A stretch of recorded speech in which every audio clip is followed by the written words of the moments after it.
The board will now come to order. Madam Clerk, please call the roll. Alderwoman Tyus, Alderwoman Flowers, Alderman Bosley, Alderman Moore, Alderwoman Hubbard, Alderwoman Ingracia, Alderwoman Young, Alderman Conway, Alderman Ortman, Alderman Vollmer, Alderman Villa, Alderman Arnowitz, Alderman Wessels, Alderwoman Howard, Alderwoman Florida, Alderwoman Behringer,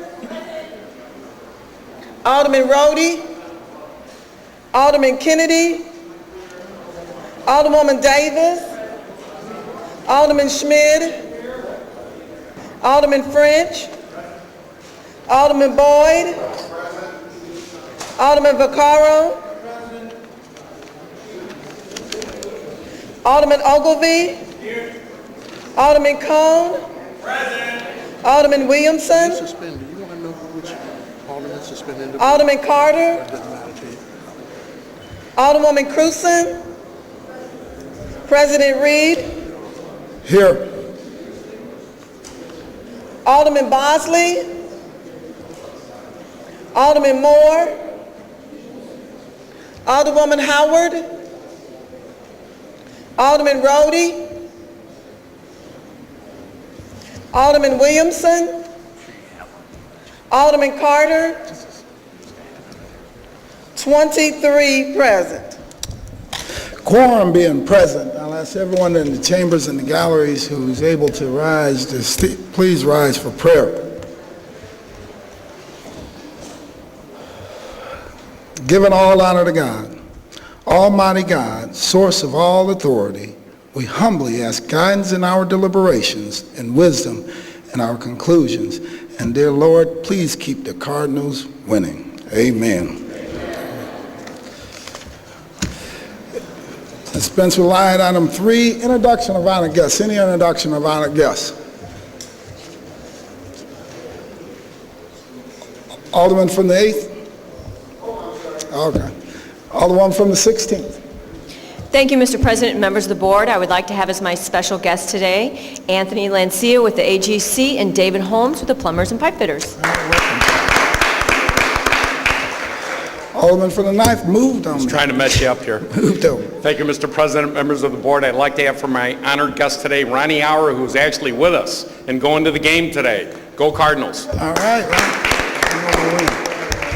Alderwoman from the 28th. Good morning, Mr. President, members of the board. I'd like to introduce as my very special guest today the Honorable Alderman Dan McGuire, formerly of the 28th Ward. All right. Yeah. Any further introductions? Any further introductions? Alderman from the 23rd. Yes, I'd like to have as my special guest Al from the firefighters, Celeste from the realtors, and Gary from the painters. Welcome, guys. Any further introductions? Any further introductions?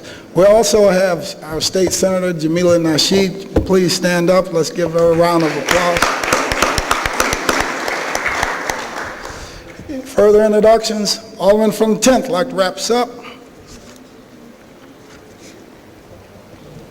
Thank you, Mr. President. Members of the board, we gather here on October 11th on the eve of celebrating Columbus Day, where we celebrate the fact that a man got lost and renamed an entire race because he landed on the wrong island. Thank you. I have to give you applause for that one. Approval of the minutes. Alderman from 13, you recognize on approval of the minutes.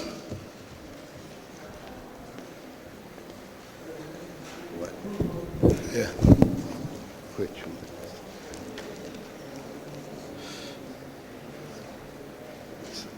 Thank you, Mr. President. I move to approve the minutes of September 27th. Moved by the Alderman from 13th, seconded by the Alderman from the 11th. Any discussion?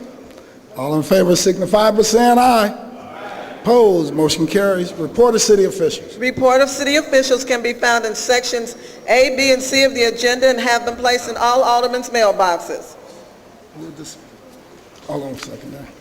We'll dispense with line items 7 through 10, first reading board bill. Board Bill 202, sponsored by Alderman Conway, and an ordinance pertaining to parking within the 2200 Thurman Avenue Residential Parking District, authorizing the traffic administrator to designate the location and restrictions for curb parking of residential parking zones within the 2200 Thurman Avenue Residential Parking District, authorizing the placement of residential permit parking only signs within the district and prohibiting the parking within the district of any vehicle which does not display the authorized permit, containing definitions, a penalty clause, and an emergency clause. Board Bill 203, sponsored by Alderman Ogilvy, an ordinance pertaining to street vendors, amending ordinance 65061 by deleting paragraph E of section 4 of such ordinance, thereby prohibiting street vendors in the area previously known as the 24th Ward Vending District.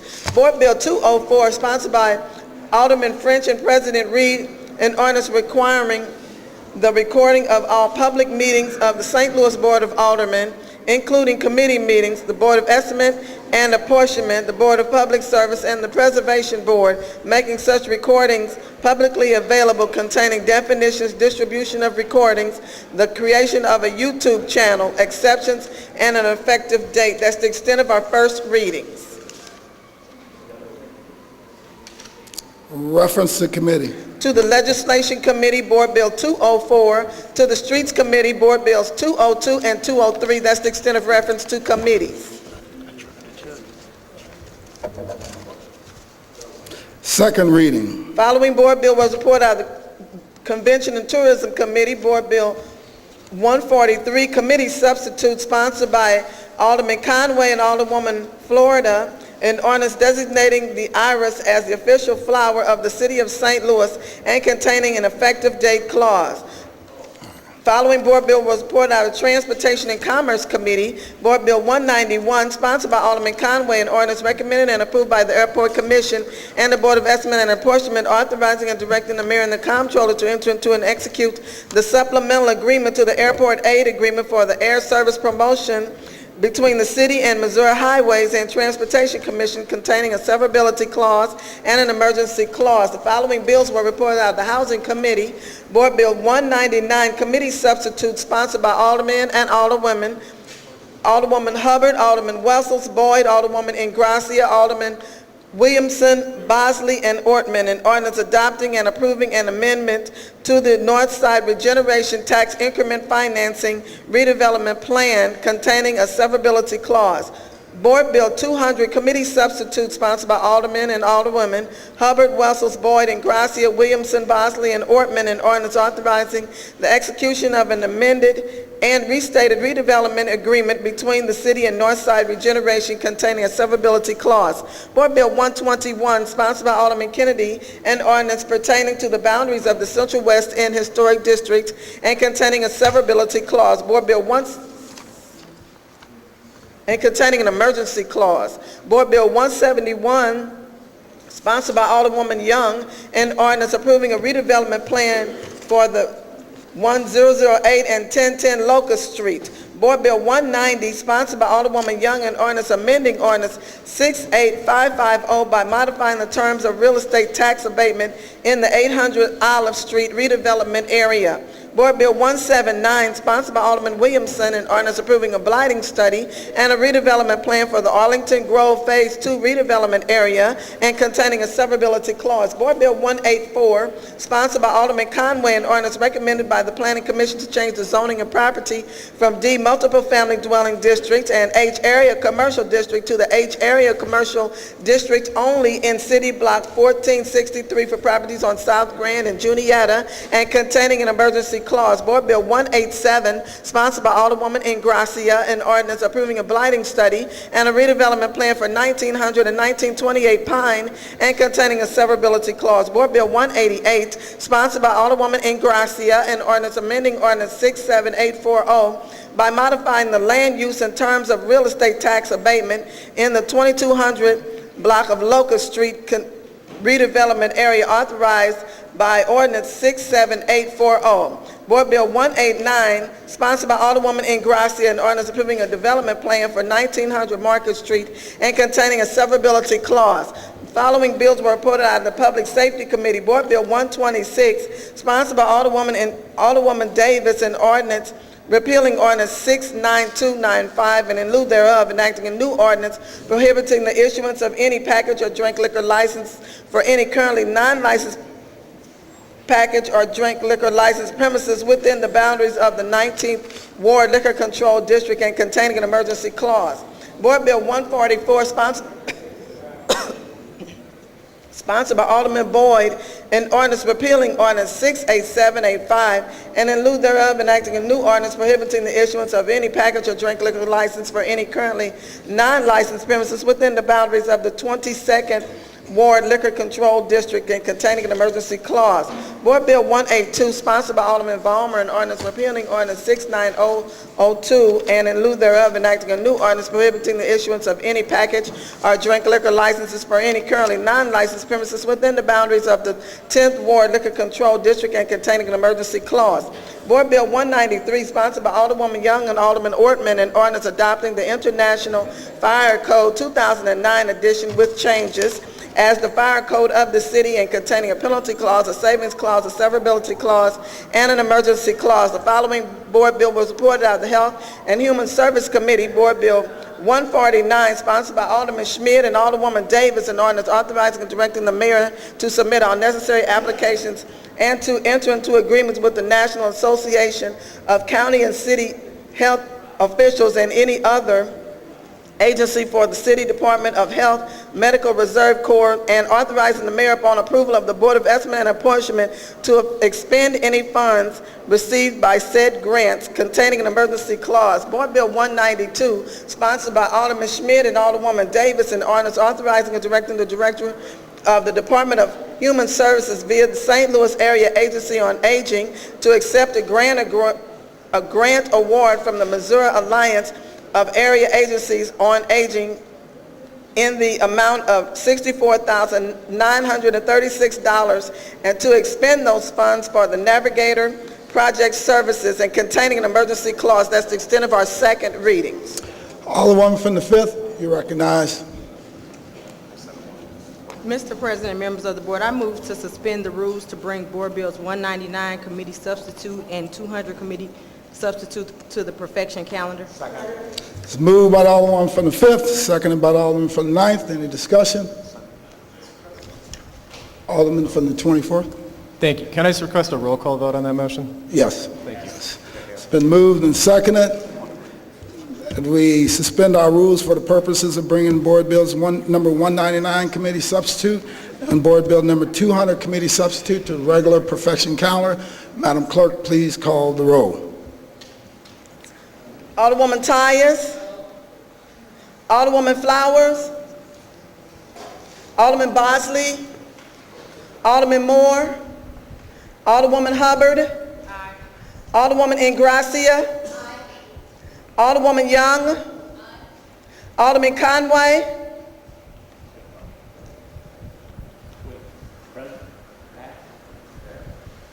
Alderman Ortman, Alderman Vollmer, Alderman Villa, Alderman Arnowitz, Alderman Wessels, Alderwoman Howard, Alderwoman Florida, Alderwoman Behringer, Alderman Rhodey, Alderman Kennedy, Alderwoman Davis, Alderman Schmidt, Alderman French, Alderman Boyd, Alderman Vaccaro, Alderman Ogilvy,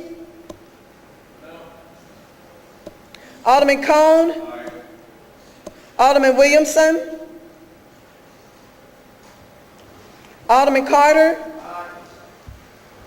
Alderwoman Cruzen, President Reed, Aye. Alderwoman Flowers, Alderman Bosley, Alderman Moore, Alderman Conway, Alderwoman Howard. Alderman Williamson.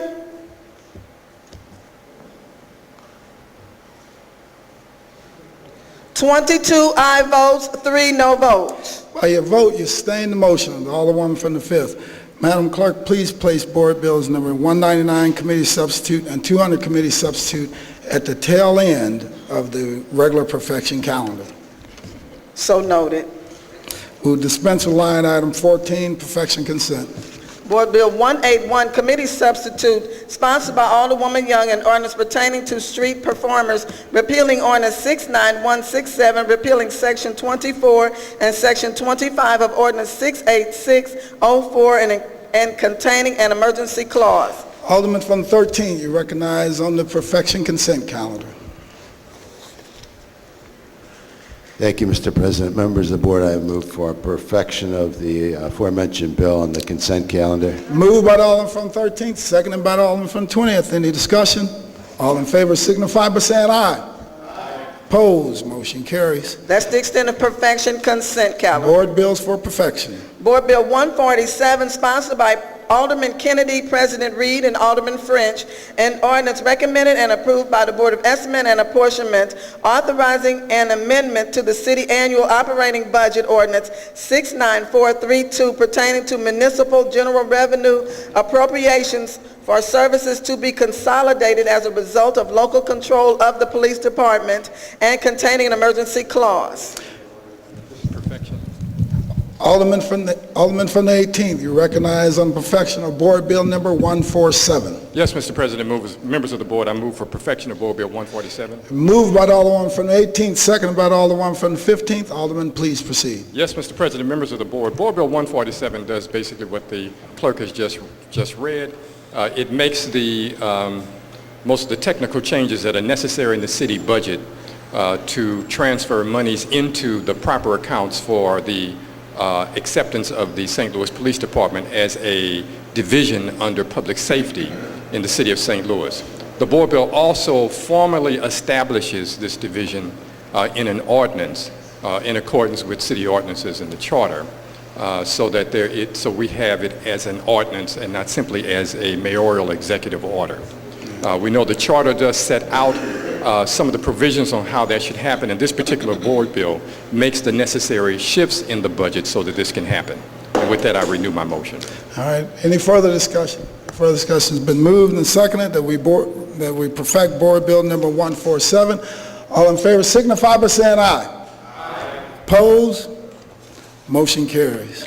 Board Bill 199, Committee Substitute, sponsored by Aldermen and Alderwomen Hubbard, Wessels, Boyd, Ingracia, Williamson, Bosley, and Ortman, an ordinance adopting and approving an amendment to the Northside Regeneration Tax Increment Financing Redevelopment Plan containing a severability clause. Alderwoman from the 5th, you recognize on the perfection of Board Bill number 199, Committee Substitute.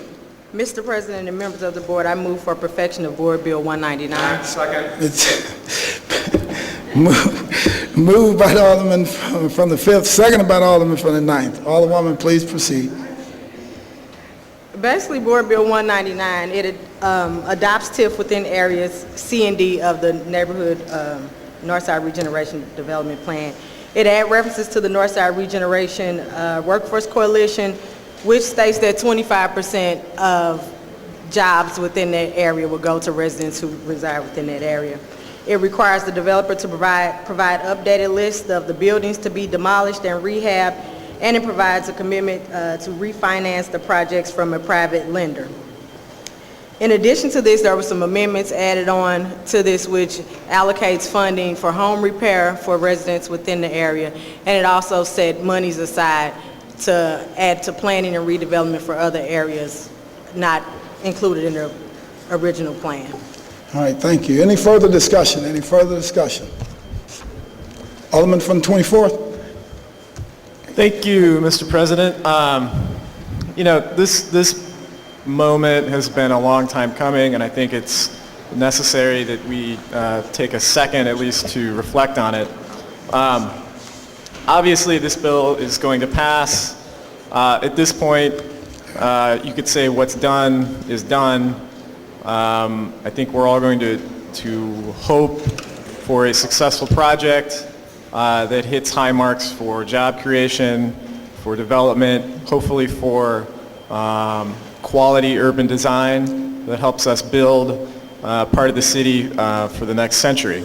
But I do think we also have to sort of reflect on the history of how we got here.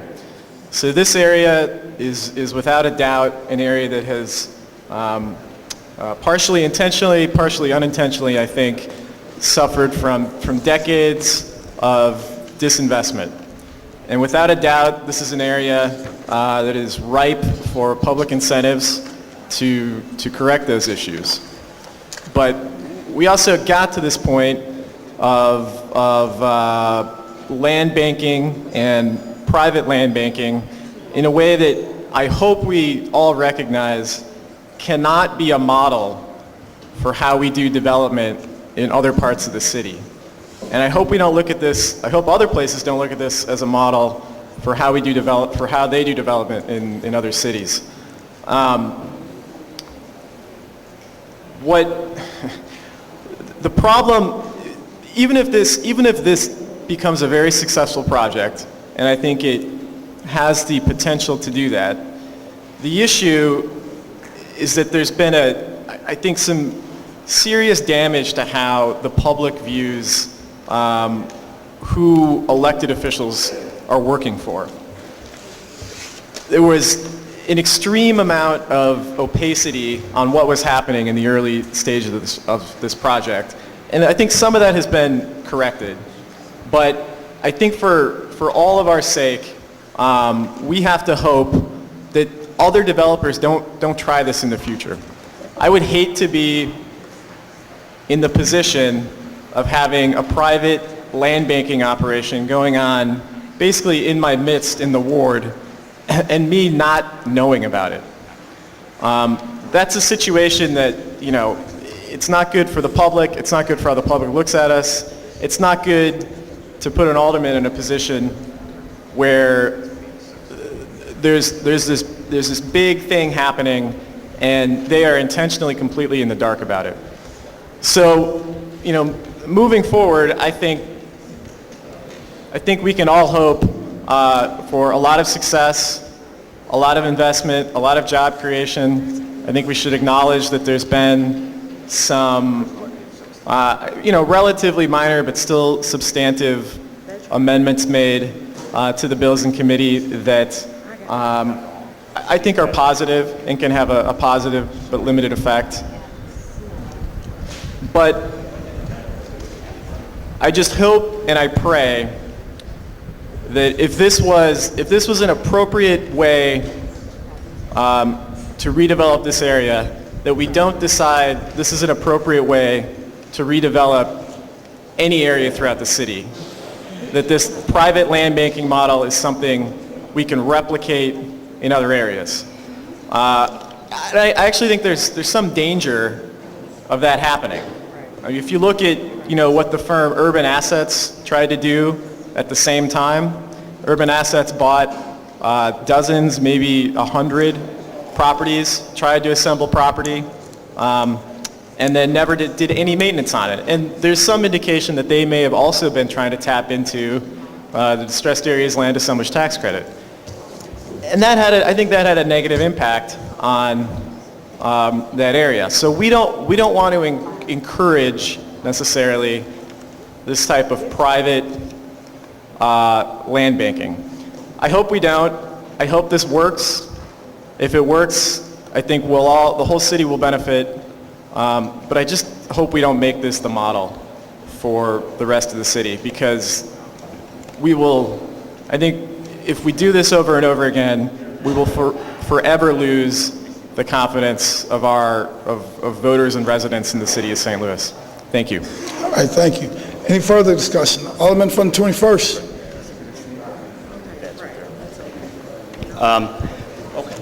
I agree with my colleague from the 24th. I think this is not the way that we want to do development in the city of St. Louis. I know most of us would be shocked at the thought that we would give a developer such broad leeway to do what they want in a huge area, especially the size of this, 1,500 acres. Even as we pass this bill today, I don't know if any of us can tell any St. Louis citizen what is going to be built where and when. And so, I'm concerned about that. But that being said, I do appreciate that some amendments and some changes were made to Board Bill 199 and Board Bill 200 in an effort to try to put in some level of accountability. There is one section, though, that I think we can, with one small change, add another level of accountability. In Board Bill 199, in the Exhibit A, on page 2, it says that the second paragraph of this section shall be amended to read as follows. And it has some timetables for what the developer must do. The redevelopment agreement shall include a list identifying any buildings that developer owns and which developer proposes for demolition, and if such demolition is proposed by the city, developer's agreement to demolish such buildings no later than December 31st, 2016. I think that's a good thing to have in there. It gives a deadline for when that has to be done. But then it goes on to say a list identifying buildings that developer owns and which developer proposes for rehabilitation, and developer's agreement on to whether secure such buildings to preserve them for future rehabilitation by developers or others, but it does not give a deadline for when those potentially rehab properties must be identified. And so I would propose an amendment to Board Bill 199 committee substitute that would add after that the language simply stating that that would have to be done no later than July 31st, 2014. Would you like to put that in the form of a motion? Yes, so I move that we pass Amendment 1 to Board Bill 199 committee substitute. It's been moved by the Alderman from the 21st, seconded by the Alderwoman from the 6th. Any further discussion? Alderwoman from the 19th. And members of the board. I wanted to rise because most of the conversation that has happened in the last several weeks, people have not been as close to this project as I have been for the last 10 years. So I wanted to clarify that many of the things that were brought forth in amendments were already in place. We just simply let it happen because there was no reason to fight it. We almost screwed up in one of the amendments because the developer had already agreed to hire 25% of the residents who lived in the area. An amendment was brought forth that said only hire 15%, but at least all those fancy lawyers that he had there caught it and put a word in there that said addition so we wouldn't lose what was already agreed upon, which was a higher percentage in the bill. Plus, when we look at this, I wanted to clarify to the residents so they won't believe that this particular bill today just decided to have some accountability to it. The former Alderwoman of the 5th Ward and myself and others who have been a part of this project had already worked with the developer, and we had an agreement and currently have an agreement that has strong accountability to it, with the parcels being taken care of appropriately.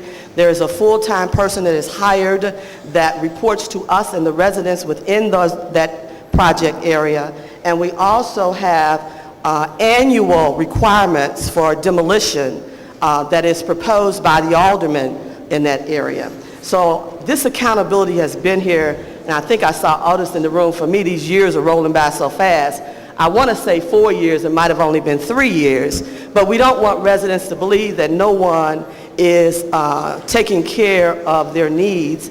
And as you know and I know, based on the room the other day, that this must be happening and it must be successful because we did not have a room of disgruntled residents. And it's very different from where we were 5 years ago when we had 300 people standing room only who were unhappy. So I just wanted to make sure that people understood what is really taking place and what is moving forward. And I also want to make sure that people know that this was not the ideal way to do development.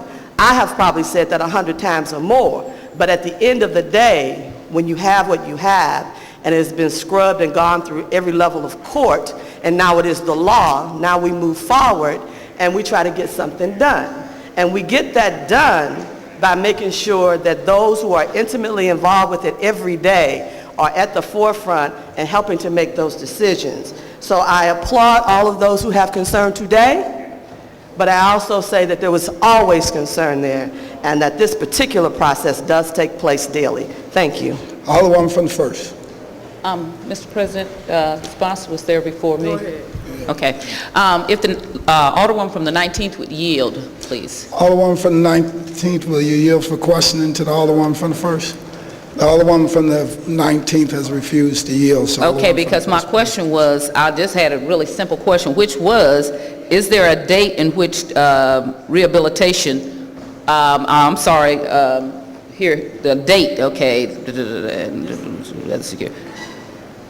Was there a date certain in which the developer had agreed to whether secure the buildings? If it was already in there, then this is redundant. If it's not, I don't see the harm in having a date certain. So that was just going to be my question. Thank All you. right, thank you. Alderman from the fifth.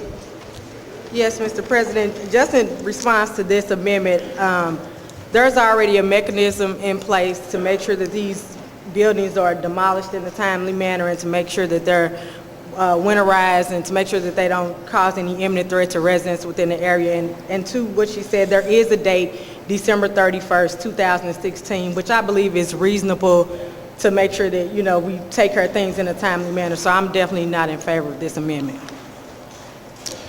Okay, Alderman from the first.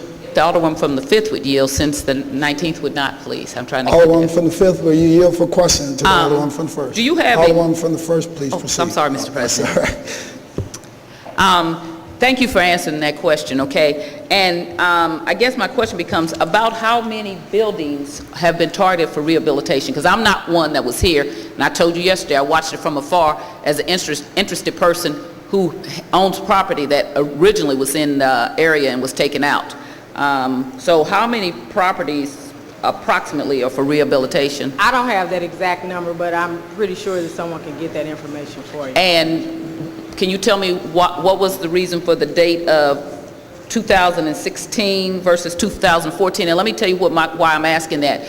Usually when you're doing weather preservation, that's so you can keep the buildings so they don't further deteriorate. So if you've given them a couple of more years, then your buildings are going to be deteriorating at a faster rate than probably I think what you want. So I think a sooner date to have it weatherized is not a bad thing if you really are intending to rehab those buildings. So I can't speak to what the plans are with the project in its entirety, but I can say that when, you know, I sat down with the developer and, you know, we were lining out the things that should be done to make sure that the land was taken care of and the properties were upkept, I just thought this was a reasonable date. I mean, I don't think he would intentionally delay time to, you know, add additional cost on himself. So, you know, I just think that this is feasible. no, what happens intentionally when developers want to tear something down that they think they cannot tear down is they do leave it open to the weather, and then it becomes worse. So if you've already targeted, these are the buildings that I have said I want to rehab, then to me the first thing you do, and I've been developing for 30 years, is that you board them up, you make sure if there's toilets and things in there that you get the water out, you clear the water lines. So I don't see how this hurts your project. To me, this enhances your project. Thank you. All right. Any further discussion? Alderman from 24. President, I just rise in support of the amendment offered. You know, taxpayers in the state of Missouri, through the Distressed Areas Land Established Tax Credit, paid for a great deal of this property acquisition, and obviously the developer also purchased a lot of property through the LRA. So taxpayers in the state have already invested in this property, and it seems, to me, it seems very reasonable just to provide a hard timeline on stabilization of some of those properties. What the amendment doesn't say is that any of us get to choose which properties have to be stabilized or redeveloped. It says the developer needs to establish a list, and then once that list is established, take corrective action to make sure those buildings are properly enclosed. And it doesn't even provide a timeline that they have to be redeveloped, just so that the city can be sure that the buildings are properly cared for so they don't continue to deteriorate in the meantime. admit that it could be a very short list of buildings, for all we know. This just provides, this is really our last chance, I would think, to build in that accountability into the bill. So I would say this is a very reasonable amendment. Thank you. All right, thank you. Alderman from the 13th. Thank you, Mr. President. I move a rise in opposition to this amendment. I think there are already controls in here that require the developer to secure these buildings, but more importantly, this amendment would require a 10-day notification requirement in either the Post-Dispatch or the Daily Record. That, as far as I know, that hasn't been done. Approval of this amendment is just going to continue to delay passage of this bill. This developer has litigated for over 3.5 years. We passed the original bills in 2009. All Board Bill 199 and 200 do is allow them to move forward with the two areas that were not activated in 2009. So I ask you to vote against this amendment. All right, thank you. Alderman from 28th. Go ahead. Thank you, Mr. President. Will the sponsor of the amendment, may I ask you to ask the sponsor to yield for questions? Yes, you can. Alderman from 21st, will you yield for question to the Alderman from 28th? Absolutely. Alderman from 28th, please proceed. Thank you, Mr. President. Would the sponsor of the amendment tell me what is the purpose, I guess, of saying that all the buildings, I think what this says is that all the buildings that will ever be demolished will be demolished by December 31, 2016? So, Alderwoman, let me be clear. As you look at the amendment, everything on this amendment is existing language in the bill except the last 5 words, no later than July 31st. Everything else is already in the bill. The only thing this amendment does is, in addition to what the developer has already agreed to as a deadline for identifying the properties he plans to demolish, this adds a deadline, a reasonable deadline, for which he must also identify those properties which he plans to rehab and preserve. That's all it does, is add that deadline at the end. All this other language is existing language in your board bill on your table. And thank you for that explanation. And would, without the last 6 words that you're proposing to amend here, would there be any time frame in the existing board bill for the developer to do either of these? None that I'm aware of, none that I've seen, and definitely none in this section. Okay, thank you. All right. Alderman from the 3rd. Mr. President and members of the board, I rise in opposition to this amendment. Those that have a problem with this, I thought I talked loud enough, but those that have a problem with this should have taken that tour and that ride through the area that this board bill covers. Most of that stuff over there is nothing. Maybe there are 1 or 2 homes over there in that area, but that area is so vacant and that area needs help so badly that what's going to happen when we do come in there and build these homes and the businesses that are proposed to go into that area, it's going to enhance the property value of the city of St. Louis and everything around there. There is nothing ever that can be done so well that nobody can find fault with it. Now, I took that ride over there, and I'm sure the ride to see what this area is and what this board bill covers should have taken a ride over there if they had a problem with it. 70% of this stuff is in my ward. And you know I've always been a protector and looked out for the little guy. And the little guy over there are so few of them. One of them is just hidden in a cornfield over there. We need to move forward with this, which is going to enhance the tax base of the city of St. Louis, is going to bring people into our area, into the city of St. Louis, that will be able to help move this city forward with their tax dollars. Right now, the amount of money that we're getting off of the land over there is absolutely nothing. Most of this is in my ward. I support it. I took the ride. Those of you that are opposed to it should have taken a ride, and you would have seen what it is over there that's proposed here. So I support it. It's in my ward, and I ask you to support me. Any further discussion on amendment number 1? Further, Alderman from the 20th.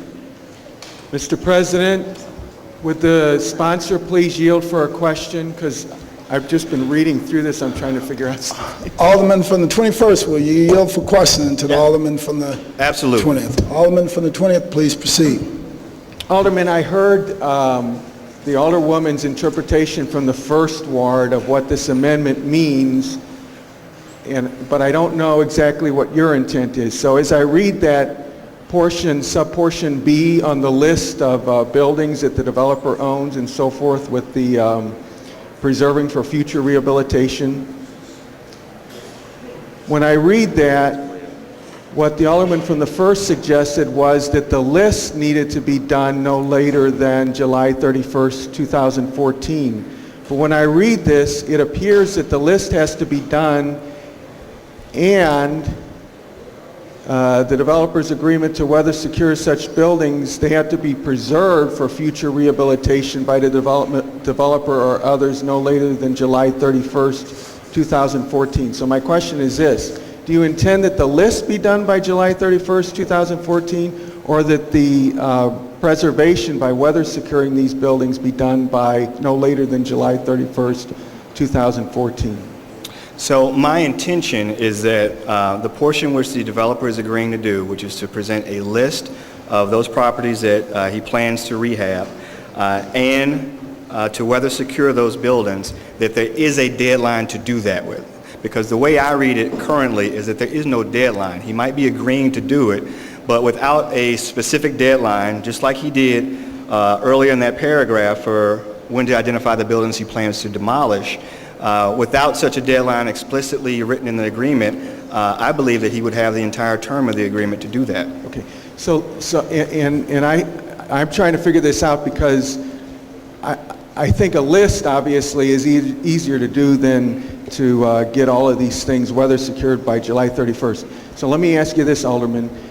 To clarify that, would you have any problem with an amendment to that amendment that would say a list prepared no later than July 31, 2014, identifying any buildings that developer owns and which developer proposes for rehabilitation and so forth, so that it's clear that the list has to be prepared by then, not that the weather protection has to be completed by then?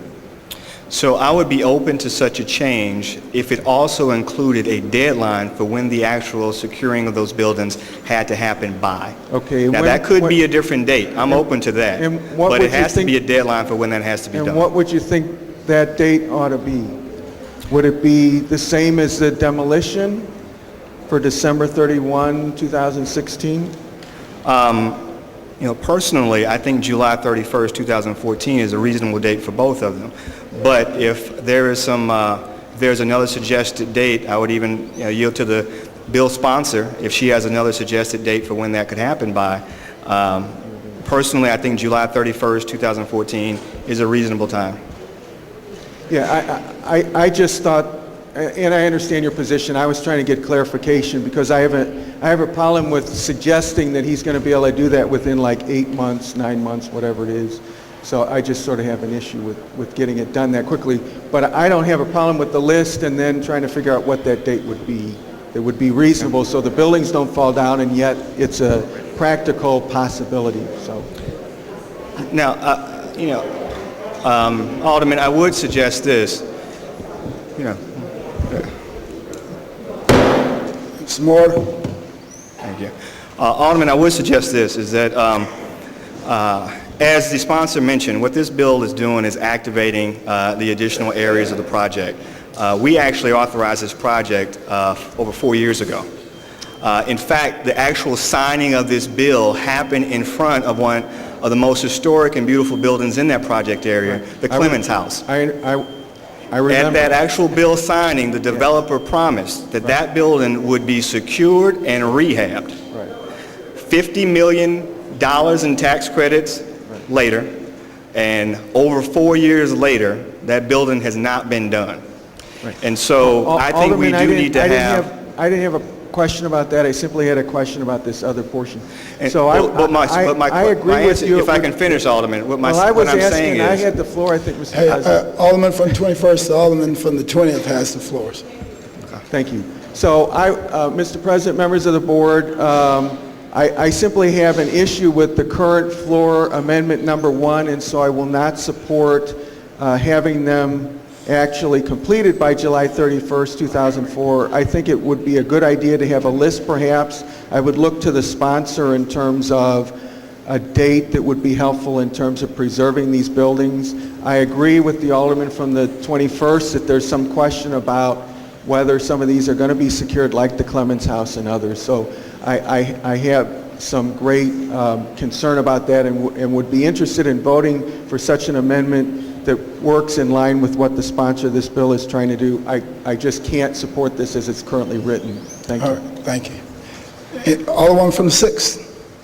Support of this amendment, I'd just like to say if we'd like to send a message to the developer and to any developer or owner of property in the city, if we have a vested interest in preservation, this mothballing and weatherization should have already been done. So I'm in support of a July 31st, 2014 date. All right, thank you.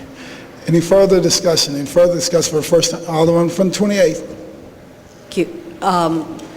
Would the sponsor of the amendment yield? Alderman from the 21st, will you yield for question to the Alderman Yes. from the 28th? Alderman from the 28th, please proceed. Do you have any idea how many buildings this would actually apply to, the preservation aspect of this would actually apply to within the area? We have no way of knowing that until he gives us the list. And as the bill is currently written, while he's agreed to provide a list, there's no deadline for when he agrees to provide the list. So, And do we know how many buildings are in, I know there's a lot of vacant land, and I know there are buildings also. Do we know how many buildings are in the area? are you asking about how many buildings he plans to demolish, or how many buildings he In plans total. to rehab? Well, what's the sum of the two? We don't know. We don't know how many buildings are in the area. Okay, it's my thought that I don't know if there are many buildings in the area or not. I think that would be an interesting thing to know if anybody does know. Thank you. All right, any further? Alderman, but hold on for a second, Alderman from 24th. Can I ask the cameraman, I know you're trying to get your shots, but when you get over into that area, he has to jump up and wave his hands, and I can't see him over there, it's a thing. Thank you. So Alderman from 24th, please proceed.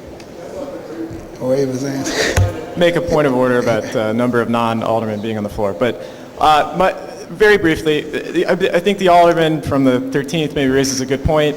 I would just respond to that point by saying if we follow the regular schedule of how these bills move through the Board of Aldermen, there's still plenty of time to get this bill passed on the regular calendar agenda without suspending the rules. Thank you. All right, thank you. Alderman from the 19th. Thank you, Mr. President, members of the board. I guess I failed to say that part of this project is in my ward, and at one point before redistricting, 45% of it was in my ward. And so I also failed to share with you that the previous alderpersons who represented the majority of the project, we spent hours of our life going through every piece of property. We examined the condition, we actually drove the area, then we had photos, and the photos had attached to them the civil engineer conditions to it, and then we got to the point where we had this agreement in order to get properties demolished, get properties boarded, all of that, and we worked together and made decisions on which properties had priority, because I might have two, and you may have two, but we worked it out and gave priority to get those that needed done demolishing first and or preserved the fastest based on the condition of the buildings. And that's how we got to the point of also having in the agreement with the developer to hire a full-time person that reports to us and the citizens and the building division to make sure we stayed on top of these schedules and stayed on top of what we asked to be done. So had someone asked one of us, we could have shared all that information so that you would know that this has been ongoing for years. And that's why we are in a better place to say, we don't feel as though this is required. And we have a mechanism in place. It is working, and it will continue to work as long as I have any part of it in my ward. And I cannot speak for other aldermen, but I assume based on the hours that they put into this, that it will be the same way. But I know more about conditions of property now than I ever wanted to know, and that was based on the hours and hours and hours and hours of work, working on establishing the list of the properties and everything else. And so that's an ongoing process. Thank you. All right, any further? Alderman from the first. Mr. President, members of the board, I'd like to thank the Alderwoman for the 19th for further clarifying this for me. As I hear about all the hard work that they did, the question that comes to mind to me is then, if you've done all of this, then why don't we have lists in front of us? We wouldn't be asking these questions. Why don't we have lists saying what you're going to demolish and what you're going to save? If you've already done it, with computers and everything that we have, it should be on our desk right now. That it is not makes this all the more a better amendment to now make them focus and give us something, because now you have a target date to get it done, and it's, if you haven't done it, then that's shame on you, especially if you've done all this work. So I want to thank the Alderman from the 19th, from the 21st, for this amendment, because this is really a good amendment and will bring this thing into focus, and also will make them share data with us that should be on our desk today. And I also want to say that I appreciate all the hard work that they've done, but at the end of the day, that's why you have to bring things before the Board of Aldermen, and not just one or two alder people get to pass something. That is so that things that you may not have thought of, because you can work on a project so hard that you are like this and you know it so well, but other people don't.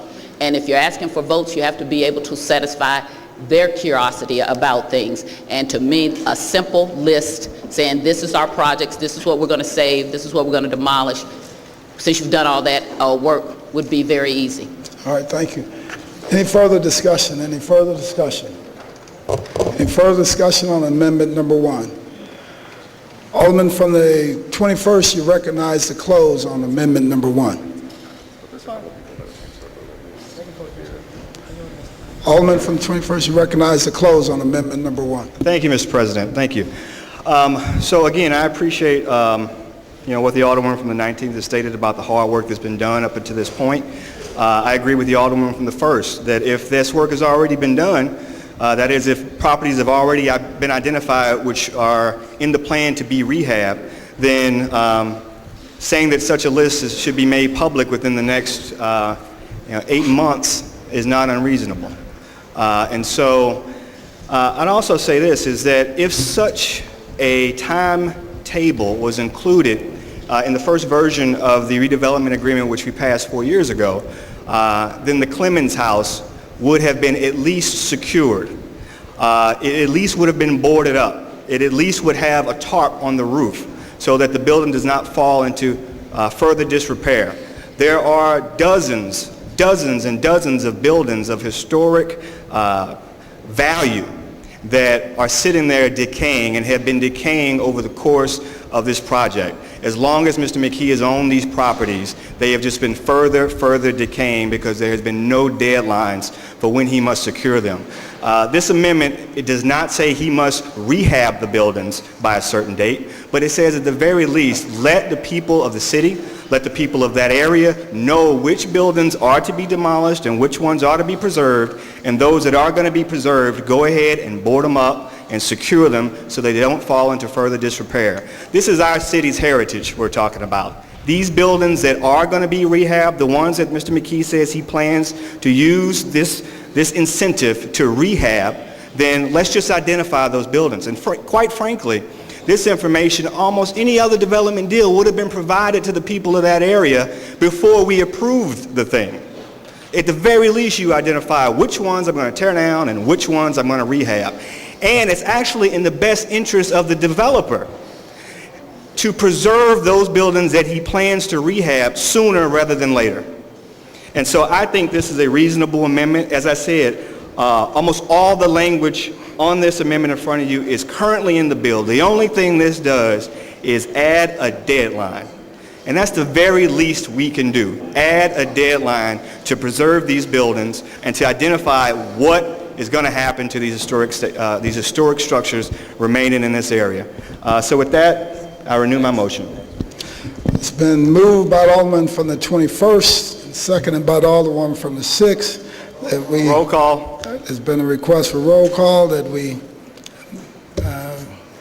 adopt amendment number 1, which changes page 16, section entitled Maintenance of Owned Parcels and Buildings, adding to the end of that paragraph, no later than July 31st, 2014. Madam Clerk, please call the roll. Alderwoman Tyus. Alderwoman Flowers. Alderman Bosley. I can't hear you. Alderman Moore. Alderwoman Hubbard. Alderwoman Ingracia. Alderwoman Young. Alderman Conway. Alderman Ortman. Alderman Vollmer. Alderman Villa. Alderman Arnowitz. Alderman Wessels. Alderwoman Howard. Alderwoman Florida. Alderwoman Behringer. Alderman Rhodey. Alderman Kennedy. Was that an aye? Yes. Alderwoman Davis. Alderman Schmid.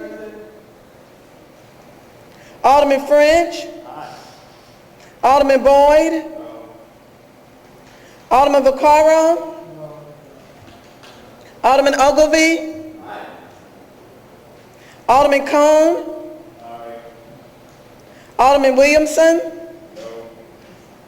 Alderman Carter. Alderwoman Cruzen. President Reed. Aye. Alderman Moore. Alderwoman Howard.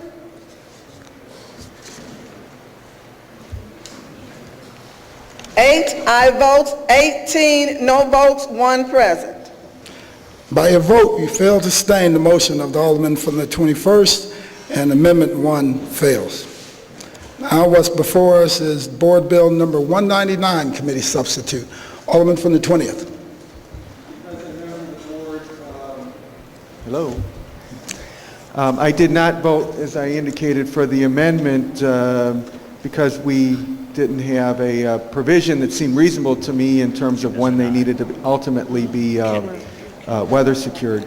But there was some earlier discussion that we didn't know how this was going to play out. We didn't know when the buildings were going to be done. We didn't know how they were going to be done. We didn't know when they were going to be done. I would just point out that 6 years ago, 10 years ago, we didn't know that either. I know that the state has taken a tremendous investment in this area, as Mr. McKee and his entities have done as well. So currently they are at the greatest risk on this project. Obviously the residents are as well, and that's why I know all of the aldermen down here are concerned about this project. But Mr. McKee and his entities do not gain any benefits from these TIFs unless and until investments are made. Some of those investments are going to be infrastructure that is sorely lacking within those areas and that will be enjoyed by all throughout that area, I believe. So I think that it's important. Sometimes what I hear in the media, and I know that they have these in sound bites and that they're not attempting to do this, but what it sounds like is that somehow there's this bag of money down here that is coming out of everybody's pockets throughout the city, and that somehow it's being transferred from all of our pockets to Mr. McKee's pockets. And as I understand it, what's happening is the money is coming from various investors to McKee's projects, including the state to reimburse him for the land banking that he's been doing. Mr. McKee is also putting money in. In return for that, some of the monies that are being generated from this project itself, not from other taxpayers, not from anybody down here, not from people out in this street, are going to be going into this project to try to help and incentivize this to happen. The reason why this area is like this is that there are not people running up and knocking on the doors to invest necessarily in this area. Otherwise, the alder people in the 19th and the 5th and the 4th and the other areas would already be having those individuals investing in this area and doing these projects. So yes, we still do not know exactly when, where, how all of this is going to be taking place, but we do know that this particular individual is entering into redevelopment agreements. It would be nice to have a better idea, and I still think obviously that would be possible today, to have a date certain for when these would be weather secured.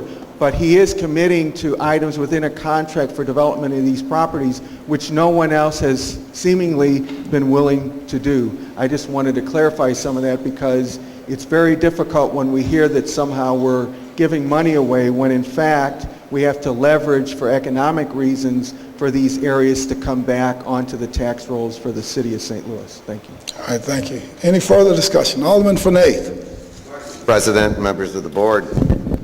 A couple of things. I know the alderman from the 24th said that, when the next developer, we need to let him know. Well, I can assure you, after what I read in the paper about shaking down all of these extra things out of Mr. McKee and the process that we put him through, that you'll never have another developer come in and do a project like that in the city of St. Louis. I was fairly embarrassed to read the comments from some of my aldermen saying, well, we got to get something else, and we got to get this, and we got to get that. That's not how you run a city. That's not how you encourage reinvestment. This process has been going on, and heretofore, I've never said a word about this process. I felt that Mr. McKee didn't know what he was getting into, having to deal with the Board of Aldermen. All of these, well, I want $1 million for this, and I want $50,000 for a special thing in my ward, and I need $250,000 here, and I need all of these little things, and you're going to have to go ahead and do that. This is the third time we put this fellow through the ringer. My advice to Mr. McKee is be careful for what you ask for, because you might get it. I don't think that anywhere in the next couple of decades he'll make a penny off of this project. But when I see what my colleagues here openly reflect as a way to deal with developers, I can assure you, you will not see another developer. And then I see on these initial votes, some of the aldermen that got, some special things in that bill. Here's an extra little clue for you developers. After they give it to you, they'll still vote against you. Now that's what you're dealing with here in the city of St. Louis. You represent 11,000 people, soon to be 22,000. Everybody's got their little parochial viewpoints here. But when you deal with people who are coming in, they're trying to make money, and I'm sure in Mr. McKee's situation, I can't speak for him. I've only met him once in my whole life. He was sitting here at one time. Never spoke to him, never got a penny from him, ever. But in Mr. McKee's lifetime, he's not in it, I don't think, to make money, which is a good thing because he's certainly going to have a lot of difficulty on a going forward basis. But when you look at other developers and you see what's been printed in the paper and reported in the news, what person in their right mind would want to come down here, engage, put their own time and money into a project of any significance in the city of St. Louis without going through the ringer, not just once, but I think this project's been here 3 times because it's been modified a couple of times, or they had to adjust it for the state of Missouri, or due to a court case, and whatever the situation is. But I do assure you that, you won't see these types of projects again. You've sent a clear message to people in the region of how we do business in the city of St. Louis, and I don't personally like it. Thank you. All right, thank you. Alderman from the 24th. Thank you, Mr. President. Would you request if the Alderman from the 8th will yield to? Alderman from the 8th, will you yield for, Alderman from the 8th? Alderman from the 8th, will you yield for questions to Alderman from the 24th? Absolutely. Alderman from the 24th, please proceed. I wanted to ask the Alderman from the 8th, where does Mr. Paul McKee sleep at night? Pardon me? Where is Mr. Paul McKee's address? Where's address? His home address, right. Oh, I'm sure somewhere in St. Louis County or St. Charles County. It's in Huntley, right. It's where? It's in Huntley. That's St. Louis County. Right. So my point in asking that question is just to make clear that our role here is not to represent developers. Our role is to be representative of our voters. And we sit down at the table as equal partners with developers, but we're on the opposite side of the table. We don't sit on their side of the table. And this is a big incentive. And hopefully it will produce great things. And but Alderman, I just object to the suggestion that this body is so crass and and only thinks about our own personal interests. All the amendments to this bill. Alderman, what is your question? I asked my question. Okay. And now I'm pontificating, as is our right.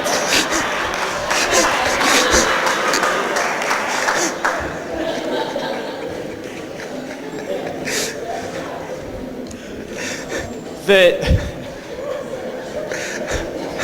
what the job requires is to provide scrutiny on these big incentives. And these very, very modest amendments were not amendments so that an alderman gained something. They were amendments so that people already living here gain a little piece of this large incentive package. And I know some developers who are already working in the 8th Ward, and I think that they will continue to, and it's actually many developers themselves have had some good questions about this project. These folks are not so, singular-minded that providing some scrutiny on this bill means we'll never be able to redevelop another property in St. Louis. So let's not worry too much about that. And I guess Alderman from the 15th is up, but I'm ready to vote. All right. Any further discussion? Anybody? Alderman from the 15th? Thank you, Mr. President and members of the board. I rise in support of Committee Substitute 199. I applaud the persistence of the sponsor. I feel somewhat insulted that Alderman Ogilvie is insinuating that we represent developers, when really our job here is to do our best to represent the people. And I believe Alderman Hubbard and Alderwoman Davis and those that represent Alderman Bosley, that they are representing their wards with integrity. This is really about jobs and about regenerating an area that suffered 6 decades of decline. If I remember the figures right, this is about 22,000 permanent jobs and 43,000 construction jobs, and this is about rebuilding an area that suffered, again, like I said, 6 decades of decline. So let's stay focused on what this is really about. Thank you. All right. Any further discussion? Alderman from the 17th. Yes, Mr. President, members of the board, I've been very fortunate over the last 10 or 15 years to represent a part of the city that has experienced a tremendous amount of redevelopment, and throughout that period of time I've come down here very frequently asking for a variety of tax incentives, TIFs, tax abatements, and so forth. And I have always been very grateful to the fellow board members down here who have supported me in my quest of doing that. In my years of experience down here and having been through several of very, very difficult development issues within my ward, I know that these are very difficult positions for the aldermen who represent those areas to take, because change is difficult. And we as local elected officials, one of the most challenging things I think we have to deal with is how to go ahead and, deal with consensus and build consensus for change. And I know in our ward, as we've gone through tremendous changes, that has been something, being able to communicate effectively with people, trying to get people to share a common vision, has been one of the most time-consuming and difficult aspects of being a local elected official. And I wanted to stand up today and just, I'm kind of a numbers guy, but just the sheer magnitude of this project, the size of that TIF, the commitment that the city is making to this is enormous. And my experience has been, matter of fact, collectively, I think it would dwarf everything that's happened in my ward in the last 10 years. If you would add up the economic incentives that we're providing, if all of that would come to fruition. So it's a staggering number. And my experience is that as you go ahead and approach these types of decisions, we know what happens if we don't change. I've had a couple challenged and difficult neighborhoods in my ward, and sometimes you have to do things that are really radical to go ahead and make a statement and really change the image and the brand and everything else. And that's difficult, making those types of decisions for everyone involved. And my experience is when that happens and you make a substantial investment, money is like a magnet, and it will attract other money and other investment and all kinds of really important things for local communities begin happening. Employment changes. The biggest benefactor of the development in my ward, certainly not everybody's been a winner, but the biggest winner in my ward are the longtime property owners who perhaps moved into in those neighborhoods, lived there, saw the values decline, and were perhaps even upside down on their homes. And when suddenly you go ahead and you fix a neighborhood up next, and people begin moving in, the values of those homes all go up. And the long-term residents and property owners are perhaps some of the biggest beneficiaries. It's my firm opinion, and so if you're worried about the long-term property owners, they will benefit from this if this is successful.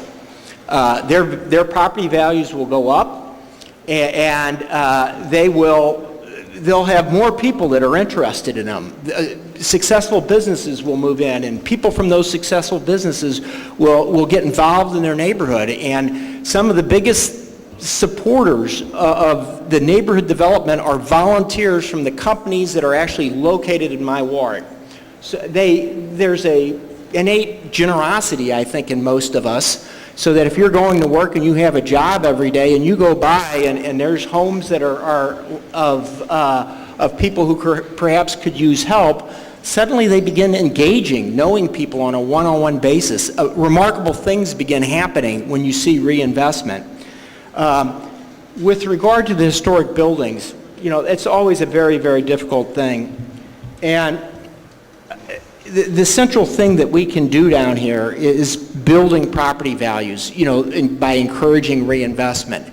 And when those neighborhoods begin getting fixed up, more people are going to want to live there. And as you start building demand for those neighborhoods, you're going to go ahead and you're going to see people voluntarily fixing up older buildings that have been vacant for a long time. And there is far more buildings that are lost to disinvestment than are torn down to stimulate additional development.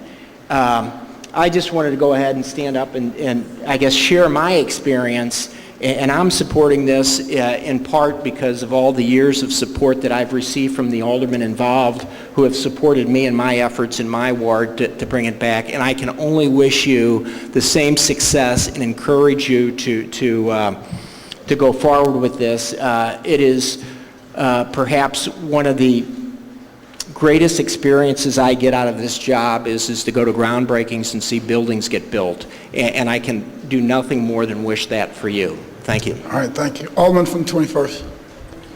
Thank you, Mr. President. I'd like to move that we consider Amendment 2 that has been distributed. Moved by the Alderman from the, could you state what Amendment number 2 is? Amendment 2 is almost identical to... Just in the form of a motion. Amendment 2 to Board Bill 199 Committee Substitute.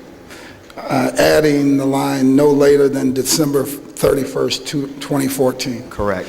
Moved by the Alderman from the 21st, seconded by the Alderman from the 24th. Alderman from the 21st, please proceed. Thank you, Mr. President. So this amendment is almost identical to the first amendment, but it does add 6 more months for the developer to provide the list of the buildings he plans to rehab and to weather secure those buildings. I think if any of us down here value one of the best treasures of the city of St. Louis, which is our housing stock, I do not think it's too much to ask the developer, which he's already agreed to do, but do it within a reasonable time frame, identify those buildings which he plans to rehab and secure them. Frankly, this is already partially the law in the city of St. Louis right now. These buildings should already be secured simply because they are vacant buildings. But if you drive through this area, you see building after building after building in this area owned by the developer currently, which are unsecured. They have been that way for years, and they continue to fall into further disrepair. So if the intention is to rehab these buildings, simply identify them, let that be known publicly which buildings are going to be rehabbed, and just stabilize the buildings, especially the Clemens House. All right, thank you. Alderman for the 5th. Mr. President, I'd like to stand in opposition of this amendment. You know, I just think we're in a crucial moment right now. I understand the concerns of my colleagues, but, you know, the way people are standing up talking as if, you know, the people that represent these constituents in these wards don't have an understanding of what it is their needs are. I think it's ridiculous when you have the theatrics at play, when you have people come out with their personal antics just to stall something. I mean, that's doing a disservice to the people you claim you care so much about. I'm not in favor of an amendment to this. You know, I believe the developer as well as the city has put countless hours into making sure that this happens. And, you know, I know people are here and they, you know, like the media and do all this stuff, but it's our citizens that are going to suffer if we don't move forward. You know, when you look at some of the statistics from the redevelopment area, and when you can see that 57% of these households rely on food stamps, 38% of the population is enrolled in Medicaid, then we need to have redevelopment that matches that blight. So while you sit up and grandstand and you have people saying this and saying that, when we stall and we don't move forward, we hold our people back.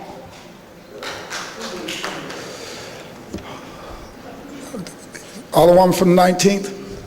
Thank you, Mr. President, members of the board. I guess we forgot this was an infrastructure TIF. So what is taking place here is absolutely ridiculous. And I am too appalled that another alderman would stand up and suggest that I don't know what's going on in my ward and that I haven't fought for the residents in my ward. I've spent more hours than I want to talk about. I've cussed. I've done everything. I almost lost friendship with people over this development. I've never been in love with it 100%, but at the end of the day, I am where I am today. And every court, including the Supreme Court, said, at this point, it is not required to identify specific developments. Move on. Secondly, I know what needs to be boarded up in my ward. I have good service providers that assist us in making sure that's done. So now you're talking about my NSO, don't do her job. Now you're talking about my nuisance person, don't do her job. Now you're saying I don't do my job. Now you're saying the building inspector don't do his job. We all know what goes on in our wards. You can board it up now, and 2 hours later, the boards are off. It happens every damn day in the city of St. Louis, okay? So I don't want to go there. And then you want to talk about historic buildings. You know, and I know that the wards that we're talking about have maybe, if we push it, 4 historic buildings in the entire project area.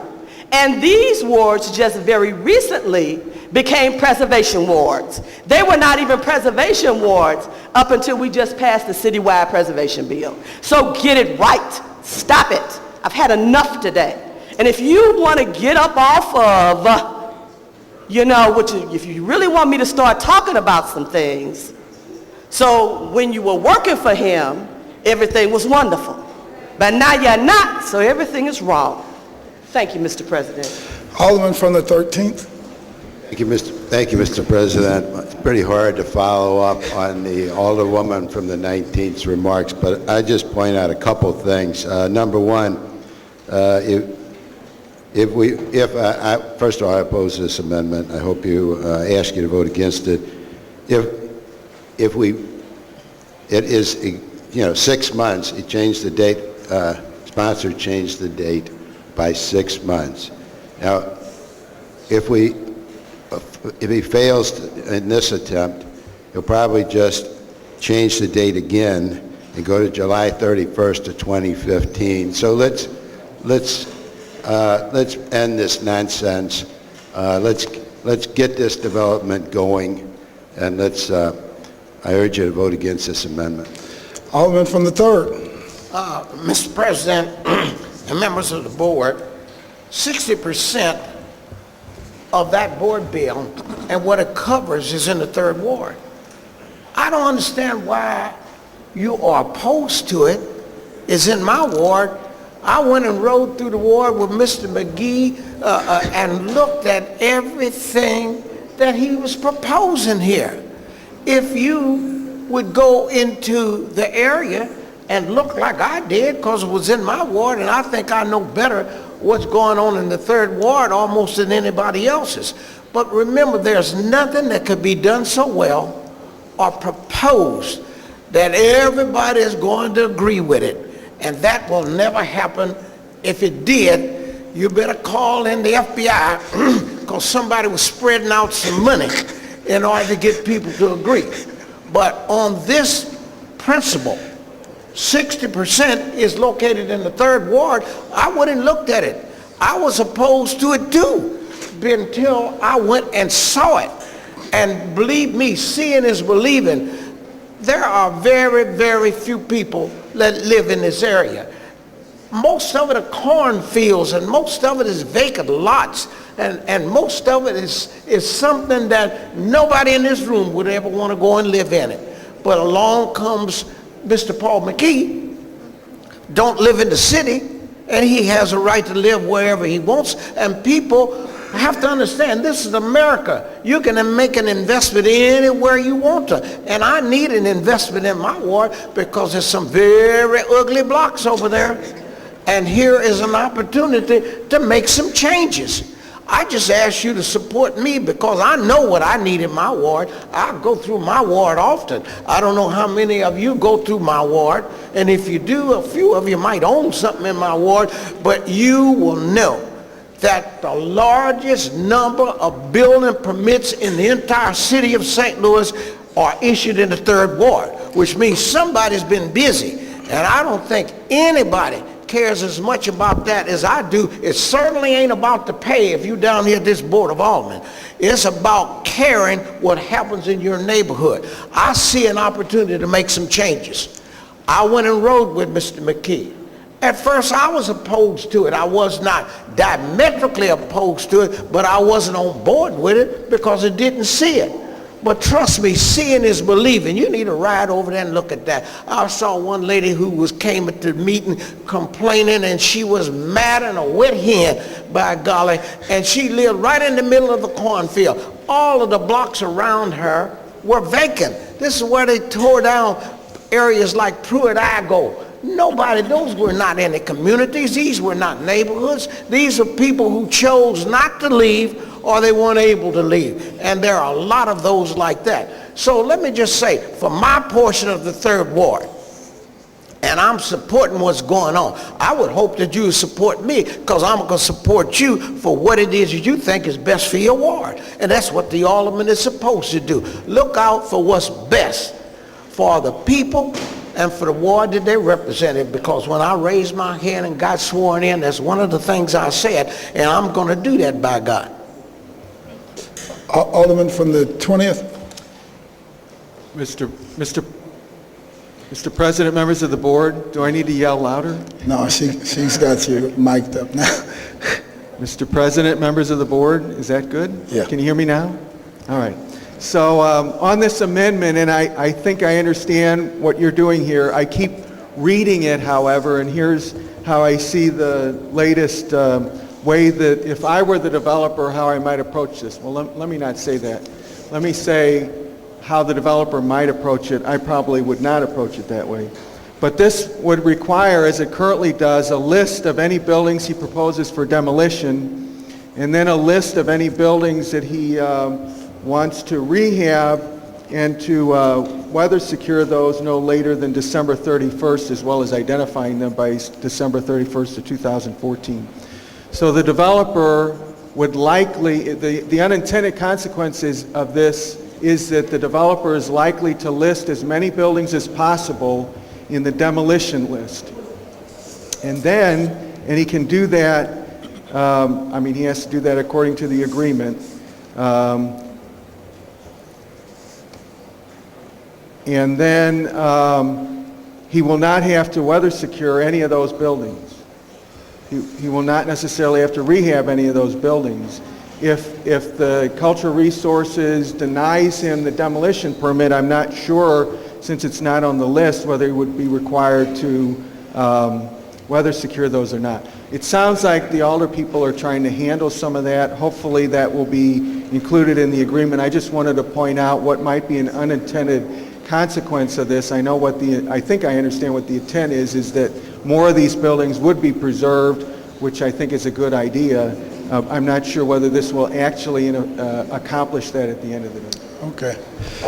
Alderman from the 1st. Mr. President, members of the board, to the alderman from the new 20th, there's already a unintended consequence because none of them have to be, so it doesn't make it any worse to do it like that.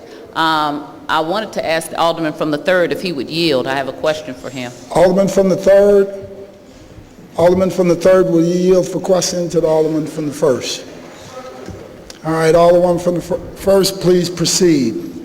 You made a statement about you don't know who rides your ward. You know I ride your ward. I know who rides my ward. You know I ride your ward, right? No, I don't know. Oh, you know it because I see you around in it. the corner from where I live, but I don't never see you riding I into my see you ward. in it all the time, okay? So you Well, know I do. You see me, but you should blow your horn and say, No, hey, look, I'm over here. that's a noisemaker. Don't want to do that, okay? But anyway, my question for you then is, why are you opposed to, I want to hear your thoughts about, why are you opposed to having a date certain from when he would have to have a list of the buildings and have them weather secured? What is the opposition? That's a good to that? question. That's so important.